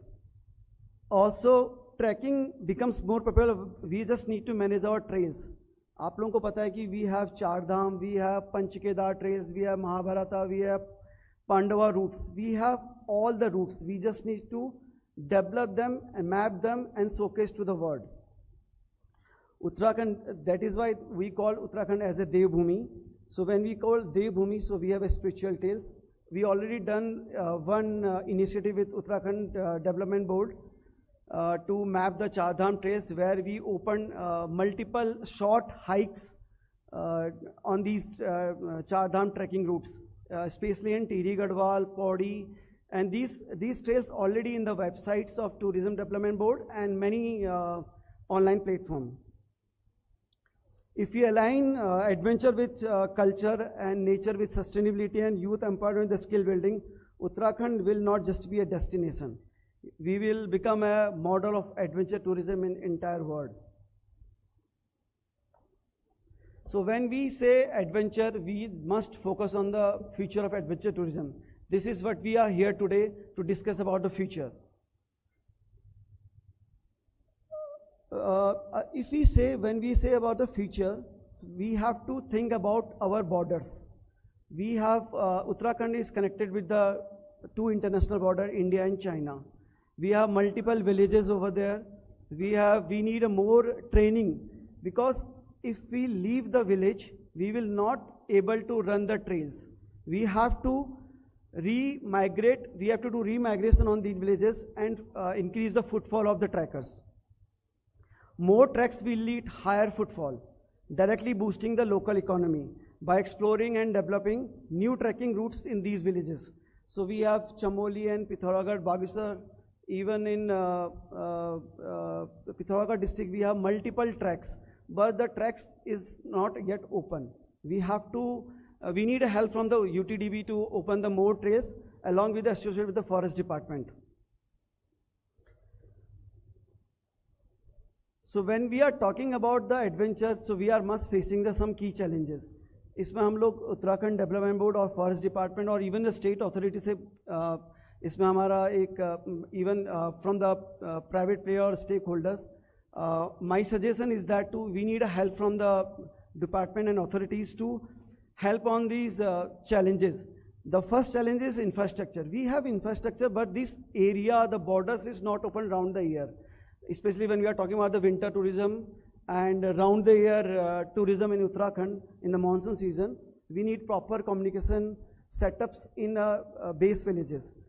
Some villages still not connected with the communication system. So we need help from the authorities to develop the infrastructure on these areas, especially like borders of India and Nepal and China borders. Number two, undeveloped safety and rescue system. This is very important. We have a big example of Nepal. Nepal has a lot of treks and they are welcoming a lot of international tourists. And why we are not able to welcome the international tourists? Because we do not have a proper rescue and safety system. We do not have a immediate evacuation system in the mountains. Definitely there are a lot of things is happening. A lot of people are going. When people come for the adventure, we see a lot of accidents is happening. We have the headquarters, district headquarters, we have a base of SDRF, NDRF and local authorities. But we need support at the base of the track where we can get an immediate rescue support. So this is, we need a safety and rescue system properly at the base of the tracks. Satellite phone is now available. अभी मंत्री जी ने भी हमें बताया था कि satellite phone मिलने लगे हैं और this is really good thing. हम लोग उस पर अच्छा काम कर रहे हैं और काफ़ी ऑपरेटर्स को इसमें हेल्प मिल रही है. बट हमें माउंटेन में जब पहुंचना है तो we need emergency evacuation. That is only possible by helicopters. So we need a proper heli rescue system at our slopes. Number three, at the last, ecological pressure. When we are talking about the adventure and treks, we have multiple treks. But why we are promoting only few treks when we have a multiple treks in these areas, so that we can give the low impact in the popular trails like Kedarkanta. Number of tourists are going. Everyone knows Kedarkanta. Everyone is going there. So, but why Kedarkanta? We have Gulabi Kanta, we have other trees in Kumaon. So we have to minimize the pressure on the forest region and fix up the daily trekking limits. Additionally, the government should promote the sustainable tourism practice with the help of, definitely it is not possible by the local authority or in the state. Definitely they need a help with the stakeholders and the private operators. And private operators are open to discuss time to time with the forest department and the state authority. If the tourism department must ensure these will happen on the right slope, with the right help, we can definitely grow adventure tourism in Uttarakhand. And the end note, I would like to say, we are not looking at busier Uttarakhand. We are looking at better Uttarakhand for our generations to come, for our youth and for our locals. Thank you so much.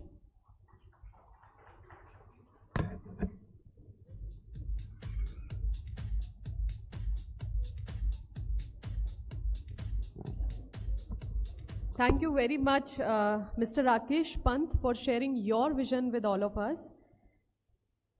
Now, I would like to request Mr. Roshan Pavaiya, sir, to felicitate Mr. Rakesh Pant on the stage. Everybody, please give a big round of applause, as this whole presentation was quite knowledgeable.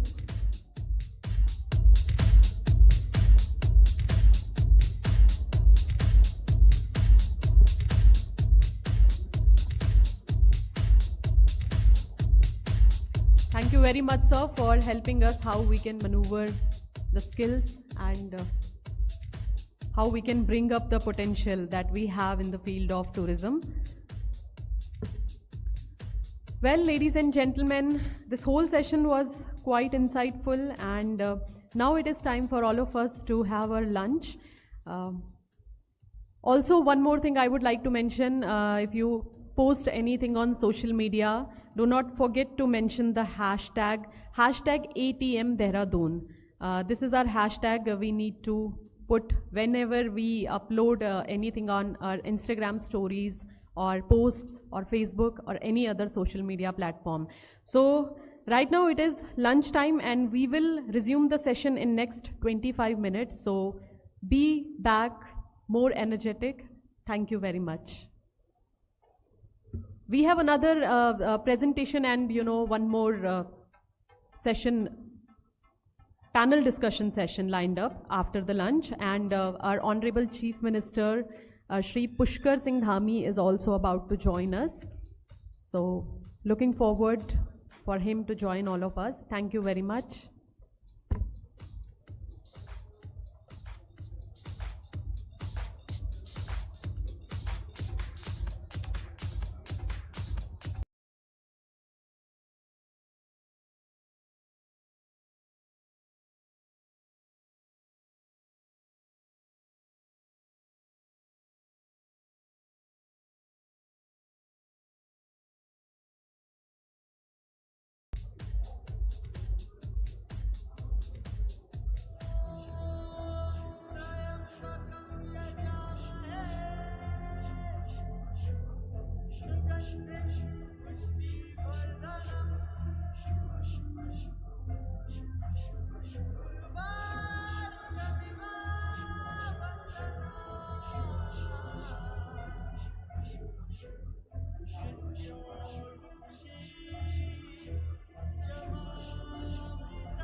does your mind go?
Hello, check. All right, so ladies and gentlemen, I hope you have had your lunch, and we look forward to joining us, all of us here. मैं सभी लोगों से request करती हूँ, if you are done with your lunch, please join us because we are resuming the session in next 5 minutes. We have another presentation coming on the way along with the panel discussion session 2. So we request everyone to kindly regather as we are about to resume the session.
check.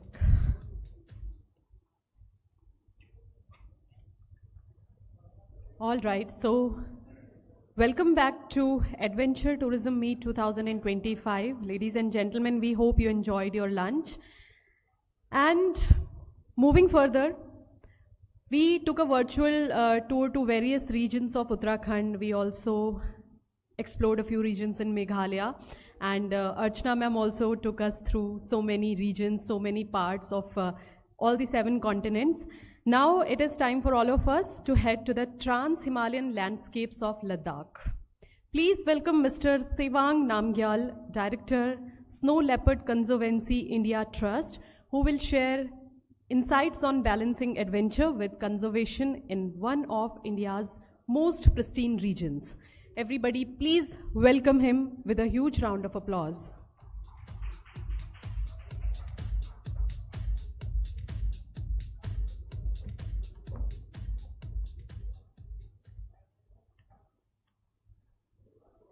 Thank you so much. Good afternoon, everyone. I don't see that many people now. They're still having lunch, or I'm not sure. Okay, in any case, I have the hard job of keeping you awake after this sumptuous lunch. So you're still awake. I hope you're not going to fall asleep because there are some lessons that Uttarakhand can learn from Ladakh, I think, when it comes to adventure tourism. And we have been talking about starting snow leopard tourism in Uttarakhand for quite some time now. So it would be a good forum to discuss and discuss possibilities. Before that, let me tell you what is happening in Ladakh in terms of adventure tourism. There are a lot of products, but I won't go into each one of those products. What I would rather do is some of the issues that we started facing and how we are trying to tackle those is what I would like to focus on. Just to set the tone and tenor of this talk, I thought that I would think about these 2 quotes by some great thinkers and philosophers. Confucius, everyone knows that we have 2 lives, and the second one begins when we realize that we only have one. And I think sooner people realize that we have only one life, the better. And the other one is the world is a book, and those who do not travel read only one page, is the other perspective. So I just would like to leave you those 2 thoughts, very important. As you can see that travel is really important to broaden one's horizon and to have a wider world view. So these are the 2 thoughts that probably would inspire you to travel more, people who haven't been traveling. Now, talking about Ladakh, it's a true blend of unique culture and nature. When tourists come to Ladakh, they are not looking for Buddhist monasteries, festivals, but they are seeking the nature of Ladakh, which are really the, I would say, the unique selling point, if you will. And as I said, that I won't go in each one of them. What I would rather now talk about is the snow leopard tourism. Just before lunch, I was telling somebody that this tourism, snow leopard tourism started way back in 2004-5. Before that, people came to Ladakh, spent months on end, but went back disappointed. They didn't see snow leopards that easily, but everything changed around that time when a National Geographic film was shot in Ladakh, and they hired some local youth and they gave a lot of bonuses if somebody spotted a snow leopard. And that is when it started. Before that, people spent months in isolated valleys in Ladakh, but they did not see snow leopard. But that's a thing of the past. Today, people come to Ladakh for a week, 10 days, and they go back quite happy, seeing a snow leopard, and with that lot of culture. So what we have been doing, how we have been developing this product is that we go to these places wherever villagers have a snow leopard, they get all these benefits through some of our programs. Their nature gets conserved, culture gets preserved, urban drift is stopped, which is a problem not only in Ladakh, but in Uttarakhand, but in many other Himalayan states. A lot of our youth are moving away from our rural areas, and this is a way to keep the youth in the villages, showing snow leopard the natural wealth and the cultural wealth, and that is what we have been able to achieve in these last couple of decades. And it empowers women. Everyone knows that the conservation-linked homestays was started in Ladakh, and this was the only this organization that had pioneered the homestay concept, and that is flourishing today. Various other agencies and organizations also have taken up and making it more popular and more effective. And it also helps in educating children when through the revenue generated through the snow leopard tourism. As I said, there are a lot of products. I won't get into them. The way forward, till now, tourism in Ladakh happened. There was no action, no active promotion, but now that has to change. The way forward, there's this beautiful saying or a quote by a great thinker, Wendell Berry: when we no longer know what to do, we have come to the real work. When we no longer know which way to take, we have begun our real journey, and that is where we are. It is truly at that juncture when we have to take a lot of decisions. As I said, the tourism in the past in Ladakh happened organically, it grew organically, but now things are not hunky-dory. We need to recognize that and understand what is happening. If you do not know the problem, you cannot find good solutions, and that is what we are talking about here. How many of you have visited Ladakh, by the way? I was just wondering. Okay, that's almost 30-40%. And how many of you have visited Hon'ble? Okay, again the same number. So all of you who went to Ladakh visited the Hon'ble Valley. And no wonder, because Hon'ble Valley has been now projected as the destination to visit in Ladakh, and there are 2-3 reasons for that. One is the recently built the highest motorable road in the world. So Ladakh broke its own record for being the place with the highest motorable road. And the Hon'ble Valley is also declared as a dark sky reserve. and it's a wildlife sanctuary. We have some beautiful creatures living in this valley. One of them is a species called the Palace's cat, and I don't know how many of, so I won't ask you because I don't have much time to really see, you know, do that assessment, but I'm sure many of you might have seen that cat. You know, the snow leopard, Ladakh is known for snow leopards, but it's also, it has some beautiful other creatures. And from now on, my talk would have an undertone, an ecological undertone. So you'll realize that, because I'm not a tourism expert.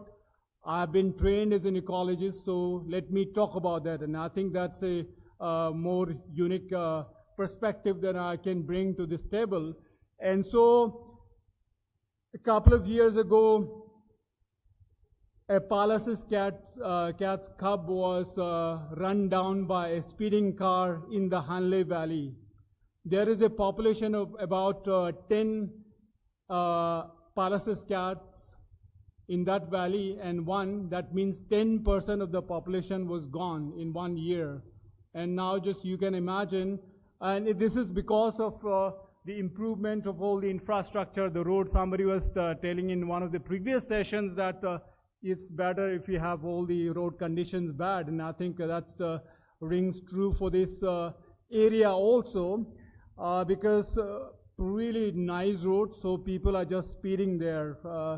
Be it tourists, military, the personnel, locals, laborers, they all go there, and 1% of that species is gone, and that is very sad. I think we call ourselves the most intelligent species on the planet, and if that is something that we cannot take care of, it being such an important species for the ecosystem services that we receive, and also the economic incentives that local communities are getting, despite that, if we cannot manage such a small population of this species, then I think that is very unfortunate. The other thing is that I'm sure that whoever you visited Ladakh, they visited in the summer, and summer is the season when the migratory birds also visit Ladakh.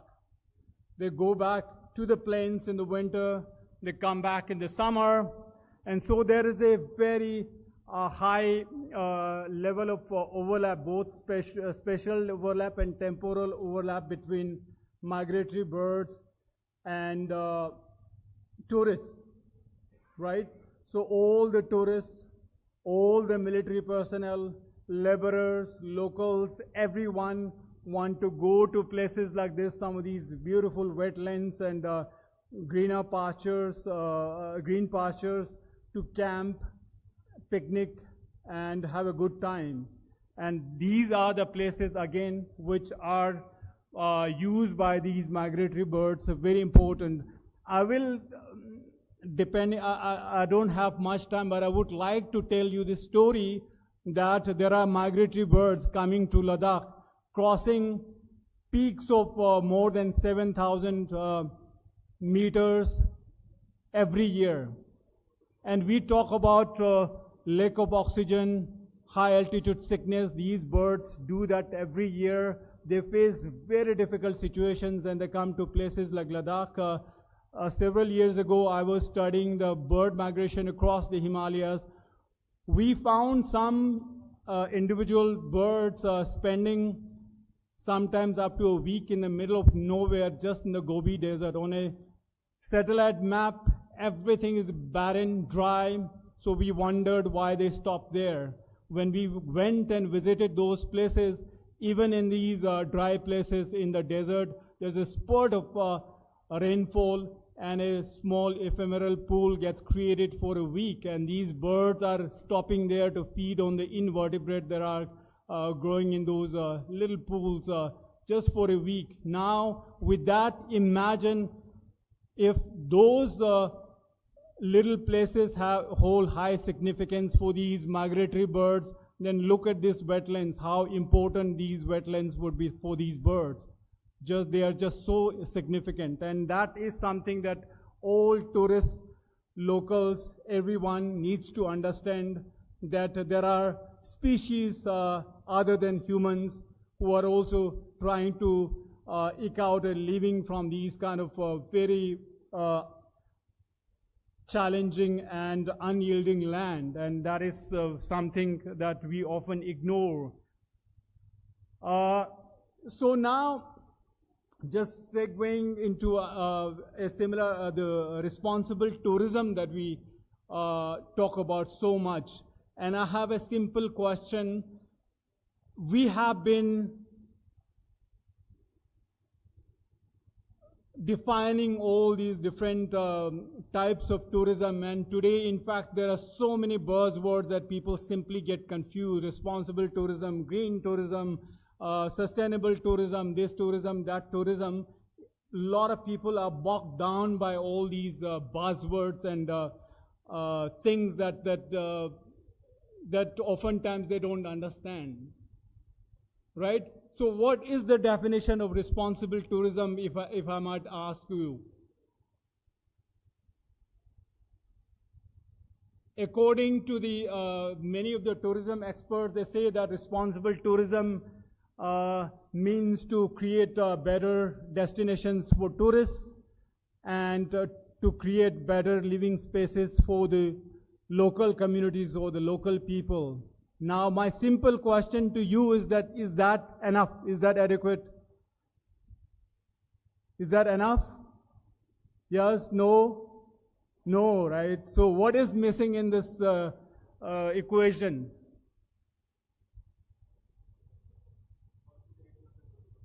No. The wild animals, I told you that the whole talk now would have an ecological undertone. The wild animals were completely ignoring the importance of the snow leopard. If the snow leopards are not there, the population of the mountain sheep and goats will explode, and that will lead to overgrazing, and that would lead to flooding, and tourists would be affected by those floods also, and we have seen that in recent years, right? And so that is on one side of the spectrum. On the other side, you have all these bacteria in some of the wetlands and the meadows that I showed you. There are bacteria living in those green patches that are latching heavy metals. They are cleaning our waterways. They are cleaning our water, cleaning our air. We have absolutely no understanding with that. We do not pay any attention to them, and that is very unfortunate, and I think that is very dangerous for us, like, as a society, how we want to kind of live in a place without any consideration for this, often at our own peril. And so this is what is missing. So all the tourism pundits talk about responsible tourism, and not a single time these wild animals feature in many of these documents. And that shows that we just take an anthropocentric approach to this whole thing, and we are basically selfish and greedy people. We just think about our own well-being and our own happiness, and we have no consideration for these wild animals, and that's often at our own peril, as I said. That should not be done. I think we need to be more accommodative for our own benefit and for our own well-being is something that I wanted to convey. And coming back to the Himalayas, and I think it's not just true about the Himalayas, but across the world, the cultural erosion of the cultural values among our youth. When we ask our youth today what their needs and what their aspirations are, well, when we ask them, do they respond to moral and social incentives? No. Do they respond to economic incentives? Definitely yes. And that is where lies the problem. We have the Adanis and Ambanis as role models. There's no limit to their selfishness and no limit to their want. A great Buddhist philosopher had once said that he is the richest person on the planet who knows the upper limit of his wealth. If somebody doesn't know that, no matter what he gets, even if he gets the entire world, he won't be satisfied, and that is human nature. So each one of us, it's an individual game. We need to set that limit. This is my limit. I need 2 houses. I need 2 cars, and that's about it. And I'm having a good time. I also need to let other people and let other species also enjoy and have the same kind of happiness that I would like to have for myself. And that is, I think, the moral values, the social values, that's what we are talking about. We had that in abundance in the Himalayas all across, but we have lost that, unfortunately. And how we regain that, how we take those back is something that all of us need to sit and think together. Aspirations, is it about knowledge and wisdom? No, they don't care whether they know about all of these. The bacteria are living there or not. They simply do not care as long as they are getting some profits, getting some money. That is not enough. I think if you really want to progress as a society, as a country, then I think all of these little things need to be thought through. Development. I often call these the 3 H's of development, and how we need to convert these 3 H's to 3 S's. In the mountains, I'm sure in Uttarakhand also, when we talk about development, there are some people coming from thousands of kilometers away, and they take all the calls. They decide everything. They don't need to consult to the local people. They just do everything because there's some money lying there. We need to finish it off, and they just go in a rush and then develop something humongous which has no value for the society, no value for the villagers, no value for the wild animals, but simply there's some money, they just do that, right? And so hasty, we do everything in a rush, and we do everything with this air that I know it all, I don't need to go. I have been to some of the top technology institutes, the MBAs. I know everything. I don't need to consult the local communities. And then haphazard. It's quite haphazard that way. And so that needs to be slow, sensible. It should make ecological sense. It should make cultural sense. And then by default, it can be sustainable. So that is my mantra of development. Lastly, I'll just leave with this, the sustainability that is, what is sustainability, by the way? Sustainability is it is coming from this root word called sustain to means to support, right? So we should be supporting the ecology, we should be supporting the culture, we should be supporting the economy. Above all, we should think about the well-being of the people. So for me, these 4 are the pillars of sustainability. Start something very small, see how it goes, whether that's truly benefiting you, your neighborhood, the villagers, and the society at large, and then scale it up slowly, looking at the impact on the ecology, looking at the impact on the society, culture, whatever you care about. You look at the impact on those things, and always use local resources, right? If you transport in resources from thousands of kilometers away, by default, that's going to have environmental cost. And I'll just share one more story if you have time, that in Ladakh today, there is this, people are really with great excitement, enthusiasm, they talk about converting Ladakh into an organic state, although a lot of people do not really have any idea how to do that.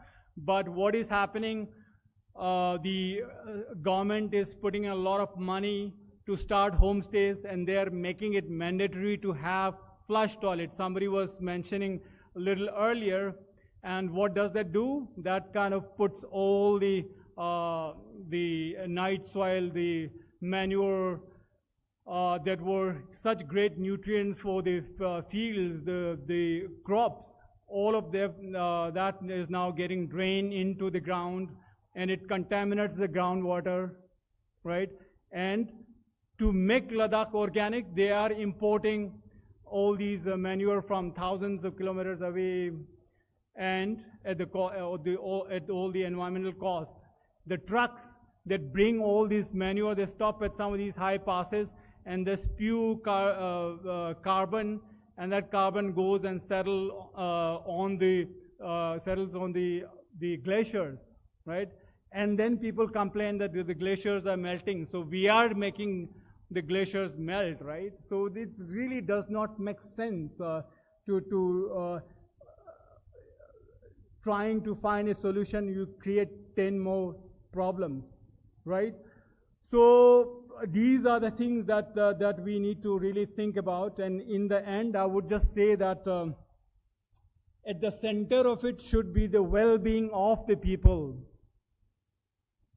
the local people, and then economy, ecology, and education. The 3 E's of tourism, I call them. It's very important. You think about these 3 things, the 3 E's. That is the economy. Of course, it should make economic sense.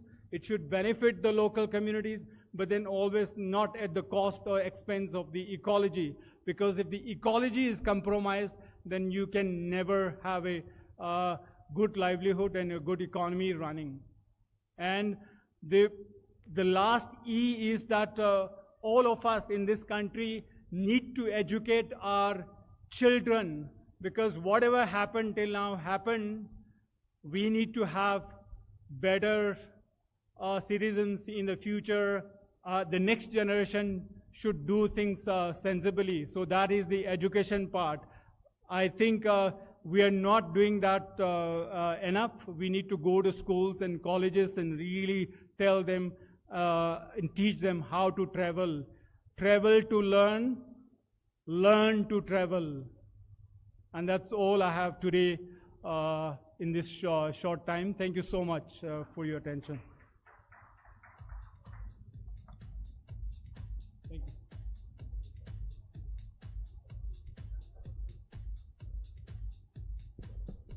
Thank you very much, Namgyal sir, for sharing your thoughts and your views with all of us, and sharing your vision with us. Well, ecological sustainability was the most important approach, I guess, that you shared with all of us. Now, I would like to request Pavaiya sir to kindly join us on the stage, and please felicitate Mr. Namgyal sir. Ladies and gentlemen, a huge round of applause.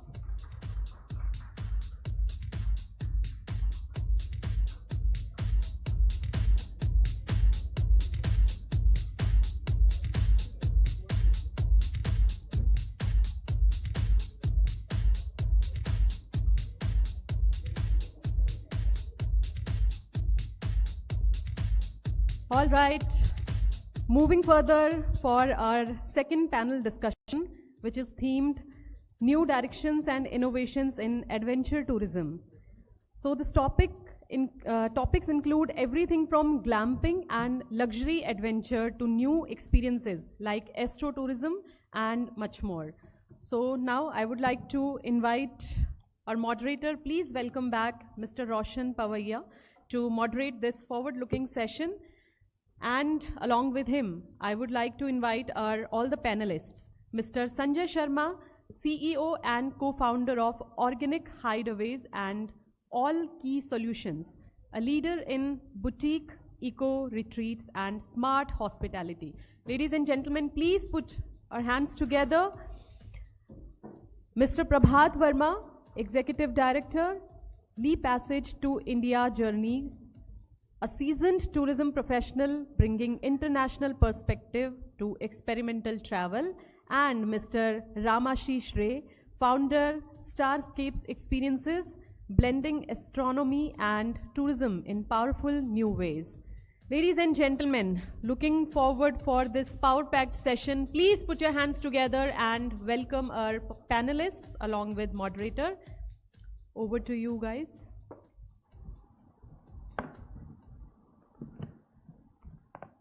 Thank you.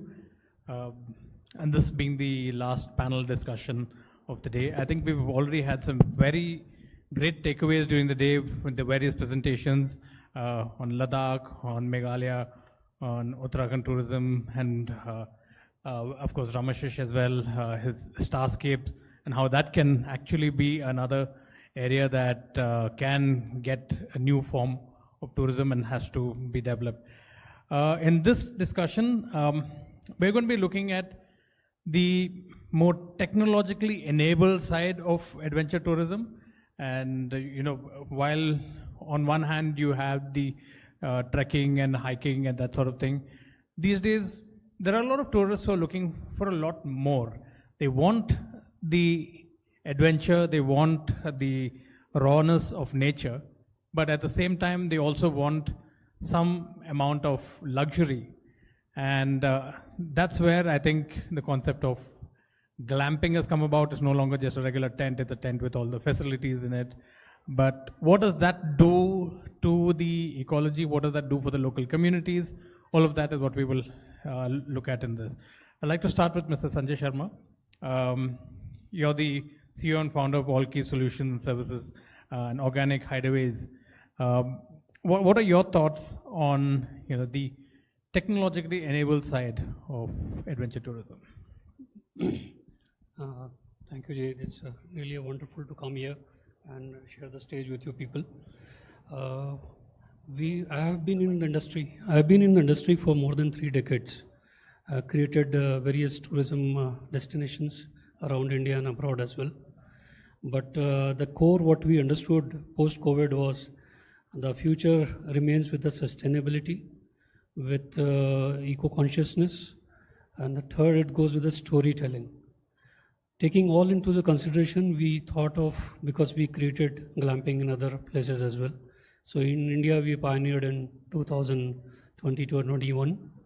And the thought process was only about creating a program where we can give the nature as it is, without disturbing the environment, with minimum impact of carbon imprints, having all the local people surrounding us. We trained them for 6 months. We created this project in the name of Eco Glamp in Kanatal, and hiring all the people locally, nobody from IHM or a travel institutes. So we trained them for 6 months, and today, from last 2.5 years, every guest who is coming to us is thrilled to have the experience. The local things are available, local vegetations which we use, local communities involved, local vendors are involved. We took them for a small tracks. We design a program where they can have some stories to tell to the people whom they will be meeting post coming from EcoGlam. So idea was very simple, but creating in this middle Himalaya ranges, it's not that easy. We have to use the local resources. We cannot bring the heavy material on the top. No mechanism has been used, but we integrated with the IT technology, with the AI functioning into the subject, where people should be accustomed to, because they know, because the target which we are catering is of people who are traveling and moving to the 5-star properties. So our tariff also ranges on the same rate. So we have to deliver everything according to the 5-star standards. That was also in the mind in giving the delivery. So this is all the concept about, because now everybody is liking it. And on the social media as well, our presence is very strong. The day we entered into Kanatal, hardly anybody knew about Kanatal in India, nobody knew in abroad. But we have been highlighted in more than 200 publications.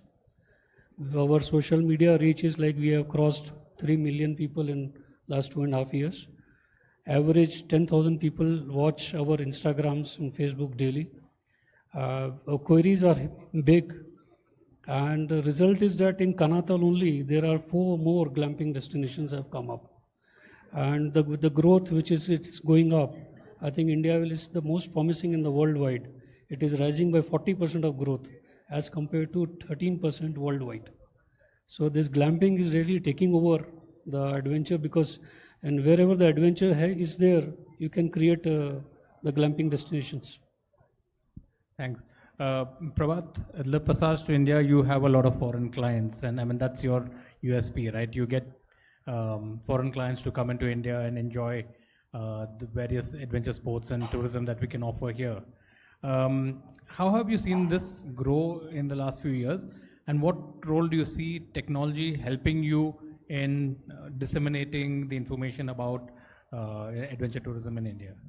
Very good question, thank you.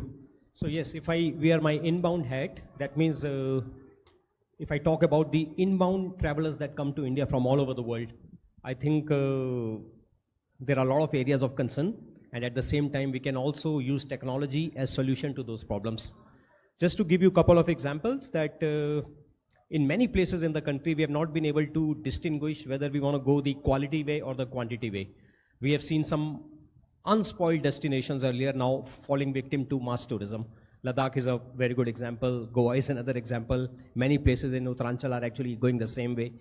So I think to take example, or when we look at the other countries like Peru and Argentina, which Archana spoke about as role models, we should actually now talk about keeping a tab or putting a tab on number of people we need in every destination, which is only possible through, technology. We can actually create or devise apps or some programs wherein people have to book in advance before coming to any trail, whether it is for hiking or for trekking. Some of the most popular destinations in the world, like Inca Trail in Peru, even they have a cap on 50 people every day. There was a time that, it used to get overcrowded. So government said, no, before it is too late, we should actually, let people book in advance. So people book online. They wait for 6 months for their turn. Only then they are able to do the Inca Trail. Same thing is happening in New Zealand with the Milford Sound Trek. Same thing is happening with Bhutan. They have a number of travelers they need. There's a sustainable development fee you have to pay as an Indian, which is 1,200 rupees or $100 a day as a foreigner. So all the countries in the world are looking at quality of tourists, not quantity. But I think we seem to be going the other way. In many places I've seen, which used to be such pristine and beautiful, nobody wants to go there now. The offbeat traveler doesn't want to go there because these are overcrowded. There's a mass tourism, and so many places in Uttarakhand itself. Unfortunately, we are sitting in Uttarakhand today and we are, talking about these places which used to be so nice, like Valley of Flowers, or even recently, last week, there was a video that was circulated on social media about Deoria Tal, which is, such a beautiful lake with Chopta as a base. You go there on a day hike. I remember I used to go there literally every 2 or 3 years, having been there at half a dozen times. Last week when I saw the video, I think I would never like to go there again. There were 100 people singing Punjabi songs, and the voice was echoing. The locals came, they put their foot down, they requested them not to do this in a holy place like that, but they became only louder. So unless the government is not serious about what kind of people they want on their trails and how to discourage these activities, we are just beating around the bush. So I think when we talk about innovation, we need to first of all control the numbers and devise programs and softwares where we actually make people wait. And this is the only way to create the value for the destination, because now anybody thinks of any destination and next thing you know is they're driving up there. And as a result, hundreds are landing there and the place doesn't have the capacity. So I think we should definitely look at taking tips from the other destinations which are doing better than us. And since we have more, our product is, I think, more varied and more diverse than many, many other countries in the world. But still, when we talk about the inbound numbers, many tour operators I used to work with earlier, they used to send a lot of groups, to India for tiger sighting. They don't want to come anymore because they say, Prabhat, the kind of ruckus the Indian travelers are making inside, our tourists that we send often come back with the complaints. So that is the message we are sending. Why can't we keep a tab on safari numbers? Why can't we keep a tab on how many people want to hike every day? So I think till these problems are not sorted, and if we cannot use technology to help us, then I think we need to learn a lot. Yeah, so there's a big lacuna there. Thank you. Right. Now we'll circle back to this. I just want to get Ramashish's view on this. And he is fighting for dark spaces, because now, one big downside to infrastructure growth and urbanization is that we have so much more. India now says we have 100% electricity coverage. So yes, there's more light everywhere. And for stargazing, you need dark spaces and you need clean skies. I have been to Hon'ble, and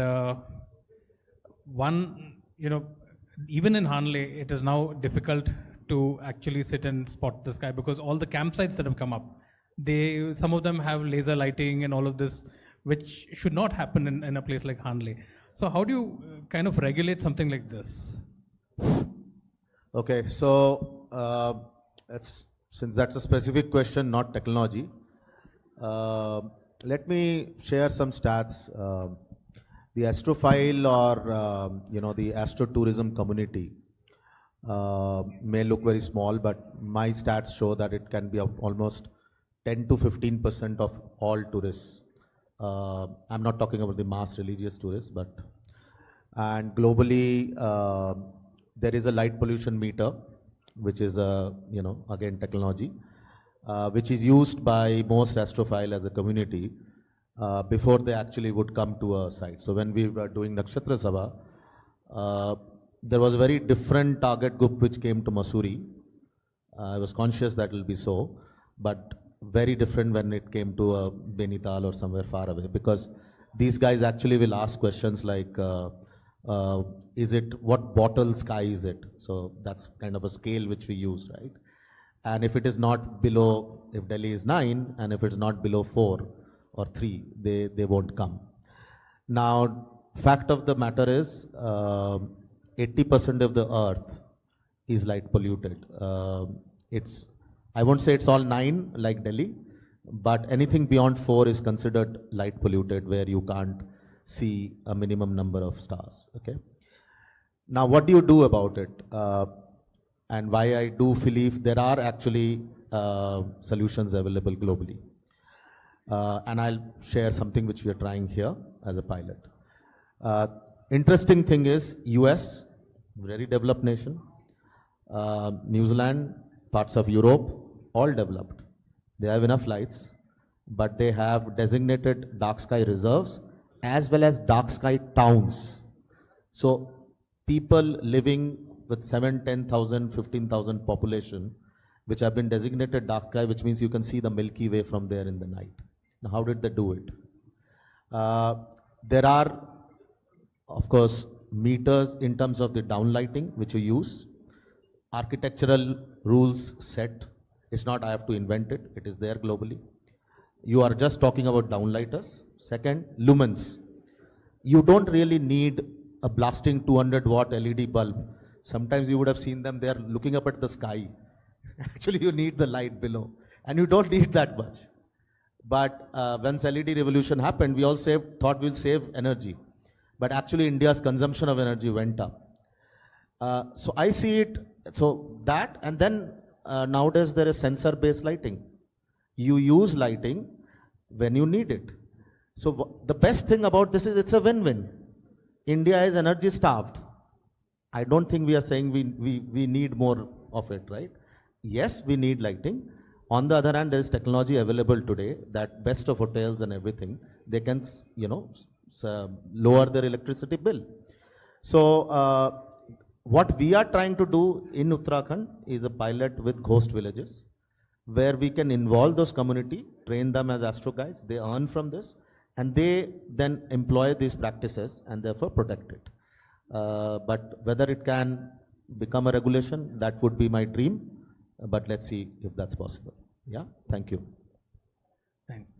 Okay, the other part, of promoting adventure tourism in India is that around the world, there are a lot of adventure tourism companies, whether it's parasailing, paragliding in the Swiss Alps or wherever. Somehow, I've traveled there and I've been more confident in engaging with an operator there and going parasailing than I have in Birbiling or anywhere here, right? Because we read in the news about certain accidents, you do not know the age of the harnesses and the clasps that are used, and there is no regulation.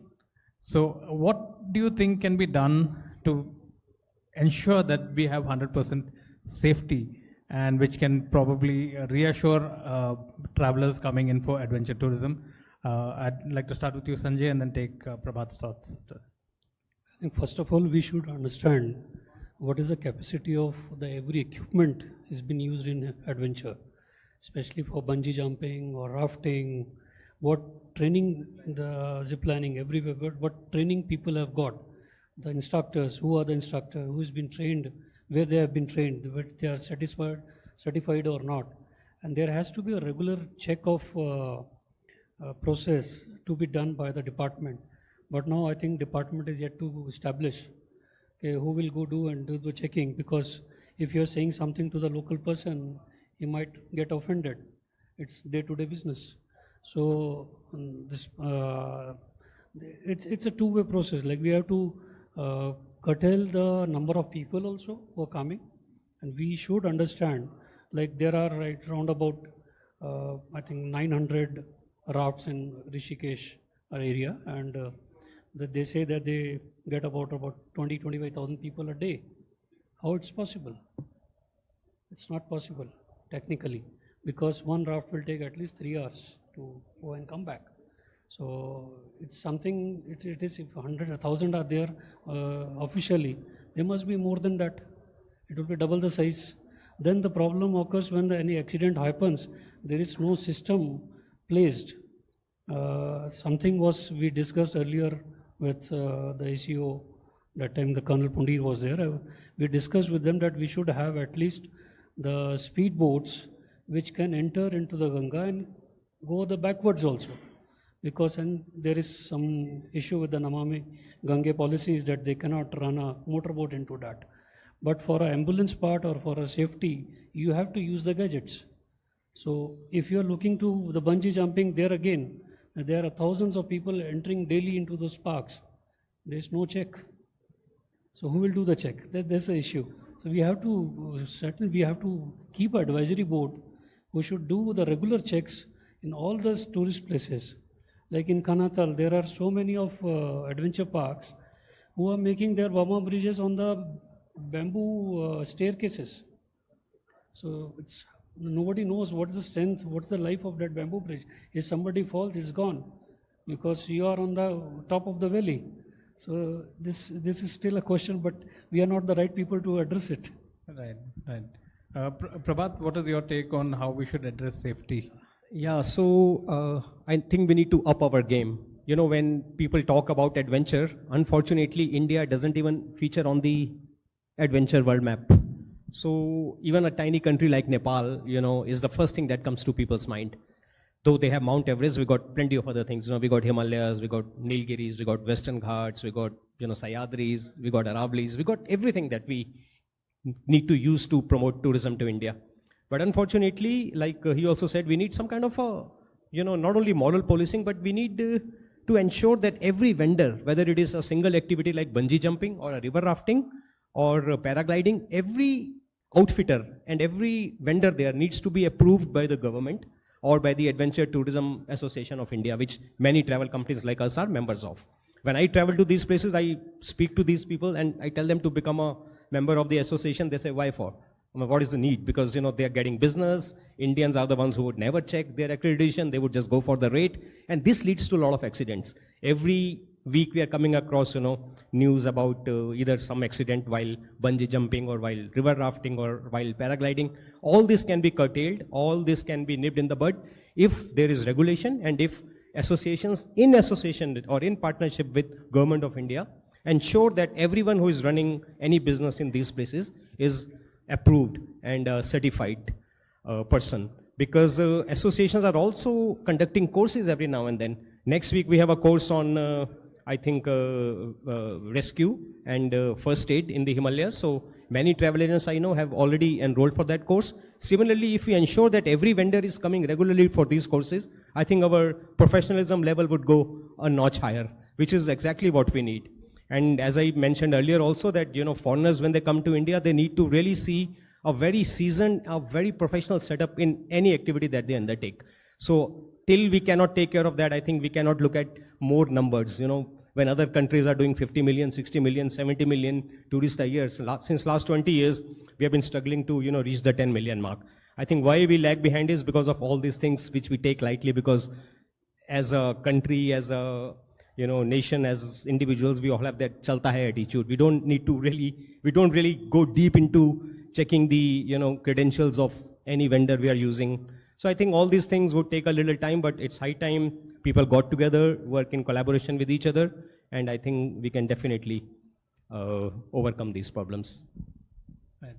Ramashish, I mean, we've heard about the safety part of it, but your thoughts on any new innovations that can be done to attract the kind of adventure tourists that we want in India? Okay. I will, however, mention one thing on safety. Yeah. On Astro-tourism also, we recently had an incident where couple went outskirts of Chennai on a bike just to enjoy stargazing in the middle of nowhere, and they were assaulted. So there is a safety aspect, especially in Astro, if you are, because there is a night element to it. There's wildlife element to it and all that.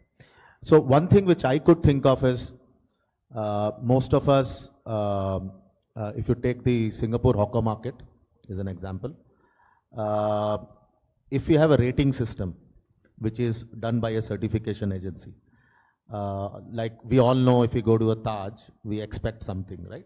What is that? It's a 5-star. 5-star means XXX. If it's a Michelin star restaurant, it means YYY, right? So yes, you could be certified and all that, and we know Google ratings, sometimes people play around. But it's very much possible if governments start looking at, as a regulatory body, to rate transparently, yearly, almost like a fitness certificate for cars.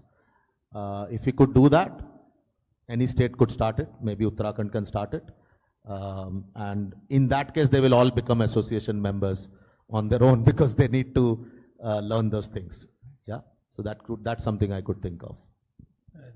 Yeah, that's an interesting. But who's going to bell the cat, Sanjay?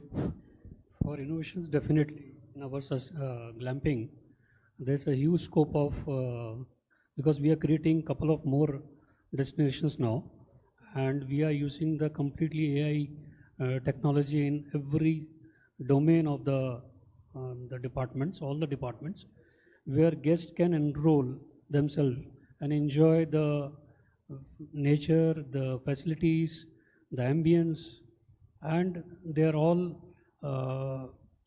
like, you don't have to be in person everywhere, because now what happens normally, we have different type of guests coming to our place, especially people coming from Punjab. They want only drinks, snacks, nothing else. They just want to sit and enjoy.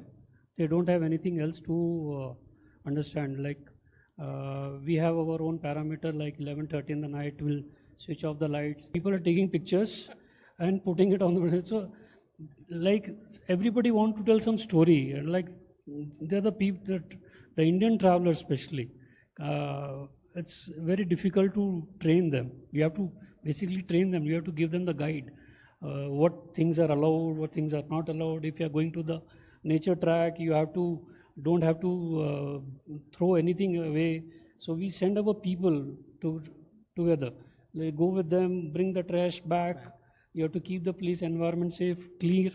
So innovations in technology, we can do it for the services, but for the nature, it's very difficult. But again, if we'll remain like that, so definitely people will also change. No, very interesting point you made about selfie leke Instagram pe dalna hai. And so that is I think something that can also be used in a positive way. Yeah. To spread the message of responsible tourism, right? It happens in responsible tourism. Like I have many guests coming to our place because this is a lifetime experience to come and enjoy the glamping, especially from the corporate world of Noida and Gurgaon. They take the EMIs, pay by credit card, but they want to be there for at least one night. We tell them that experience is not for one night. You have to stay for 2 nights or 3 nights. You have to feel the entire glamping experience. Sustainable. The cloud, the sustainability, go for your nature walk, go for a forest bathing. So say, what is forest bathing? You have to spend time in the forest. So what will you do? We will do there. There's no Wi-Fi, no networking. So I took them a couple of times, and this is how we have to be sit here quietly, take the energy from the trees. But there are some people that taking the energy from the selfie and phone. So this is the life now. Right. Prabhat, we were talking about new innovations and technology, and social media is one such tool which can be used in a positive way to promote positive adventure tourism. Your thoughts on how we can utilize it? So the answer is yes and no. Social media, yes, can be used to our advantage. We have seen that many accommodations, whether it is glamping or a new lodge or a new hotel or a homestay, they have been active on social media, and as a result, they have been able to get the return on investment. But at the same time, many irresponsible Instagram, aggregators have actually been responsible for killing a destination, because these destinations used to be offbeat, and when they expose it, you have large numbers landing there week after week. So social media, we can use it to our advantage, but it can also backfire. So like every coin has two sides. I think Instagram is also one thing where we should actually not believe everything we see, but at the same time we should use it only to our advantage. So yes, I don't know how to handle it, but yeah, it's a tricky question. But as I said, every coin has two sides. Okay. Ramashish, your thoughts on how you can use social media for encouraging responsible adventure tourism? So we do a fair bit of it. By the way, before that, Sanjay, I think the fact that the telescope is broken and it's not being used shows that I run a managed service. So that's why my business survives. Anyone can buy a hardware. So positive to that. Okay, so one of the things, I was just speaking to somebody here, the way we use it is to show how the sky looks when there is no lights, same place, and how it looks with a lot of lights. There is a famous viral shot of someone in Ontario, actually, I think, where lights went off for some time, and he was an astrophile. So there was a shutdown, and he went out, and he shot his city that night. And then the next night when the lights were up.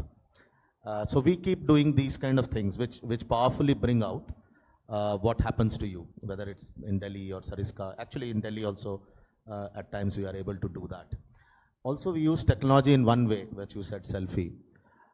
Increasingly, technology allows me to take shots of you with the backdrop very easily, with smartphones attached to telescopes, and people want it.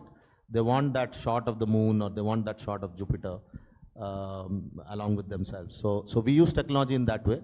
And hopefully next time, like the glaciers disappearing, he doesn't see that.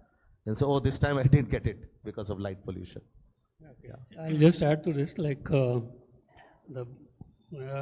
for awareness, we normally keep telling people, coming to the glamping is a journey of your soul. And it's all about how you can rejuvenate yourself. And people have felt the difference. And on our staircase, we have kept a monitor on a tree, and we have written, no technology, no Wi-Fi available. But we have Wi-Fi, but we tell people, just shut down your phones and come and enjoy, have your soulful journeys, have some stories, create your own stories, spend the night with yourself. That's the best thing you can do. Right. The technology has two sides to it. I mean, when I first went to Ladakh in 2008, 2009, there was no cell phone network, and for 12 days I was without my phone, and that was the best experience I could ever have. You didn't have to look, the phone became a camera, nothing else, right? But now, even in Ladakh, the last time I went was last year, and almost every place, including Hon'ble, has a cell phone network now. So that is the downside to technology. I think we're almost out of time. If there is any question in the audience, we'll take one question and then we'll wind up. Do we have any questions? Right. Okay. So I think we're out of time, and I think this has been a wonderful session. Thank you. And hopefully we've had some very good takeaways from the day here on responsible adventure tourism. Thank you so much. Thank you. I'd like to thank my panelists. So thank you.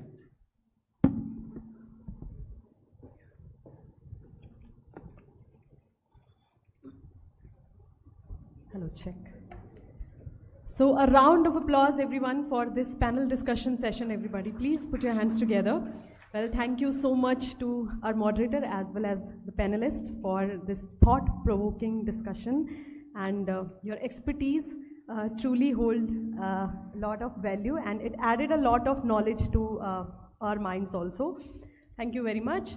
Now I would like to invite Mr. Satish Bahuguna from Uttarakhand Tourism Development Board to kindly join us on stage and felicitate all the panelists on board.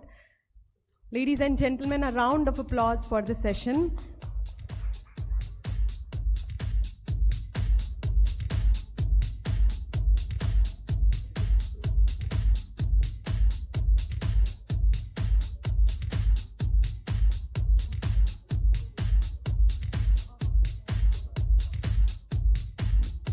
I would also like to invite Mr. Mukesh Singh on the stage.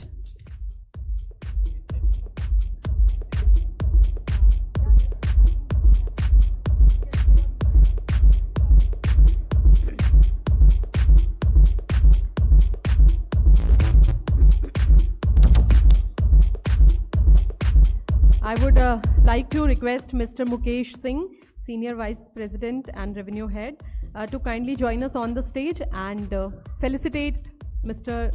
Satish. A big round of applause, ladies and gentlemen.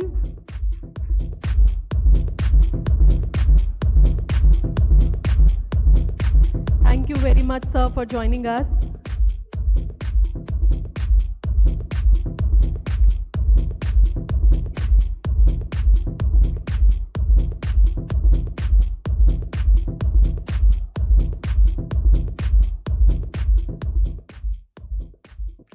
All right. So each and every session was quite productive in terms of tourism and development. With this, we have come towards the end of this event to bring this remarkable day to a close. I would now like to call upon Mr. Mukesh Singh, Senior Vice President and Revenue Head, Indian Express Online Media, for the vote of thanks. Everybody, please put your hands together.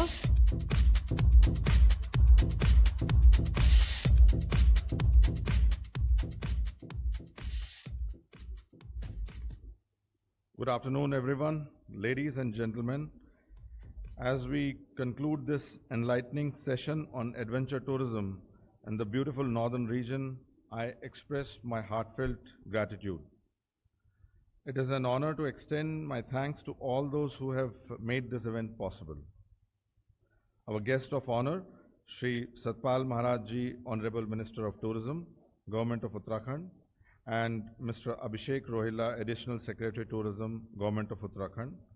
Thank you both for your presence and valuable contribution to this seminar.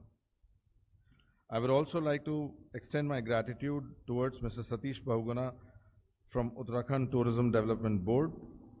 This event has been made possible by his efforts.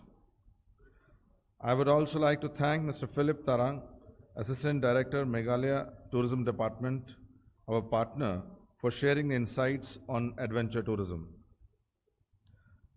I would like to express our appreciation to our distinguished guests, speakers, and panelists. Your global insights and expertise have illuminated the significance of responsible adventure tourism in India.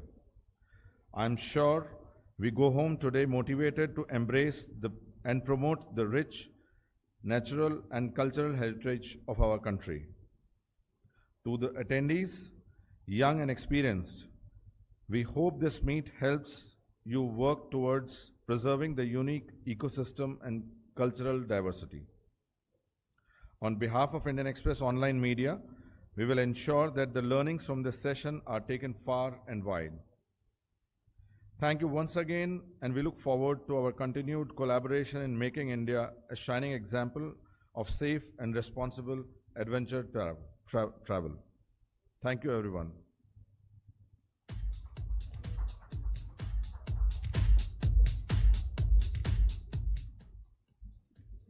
Thank you so much, sir.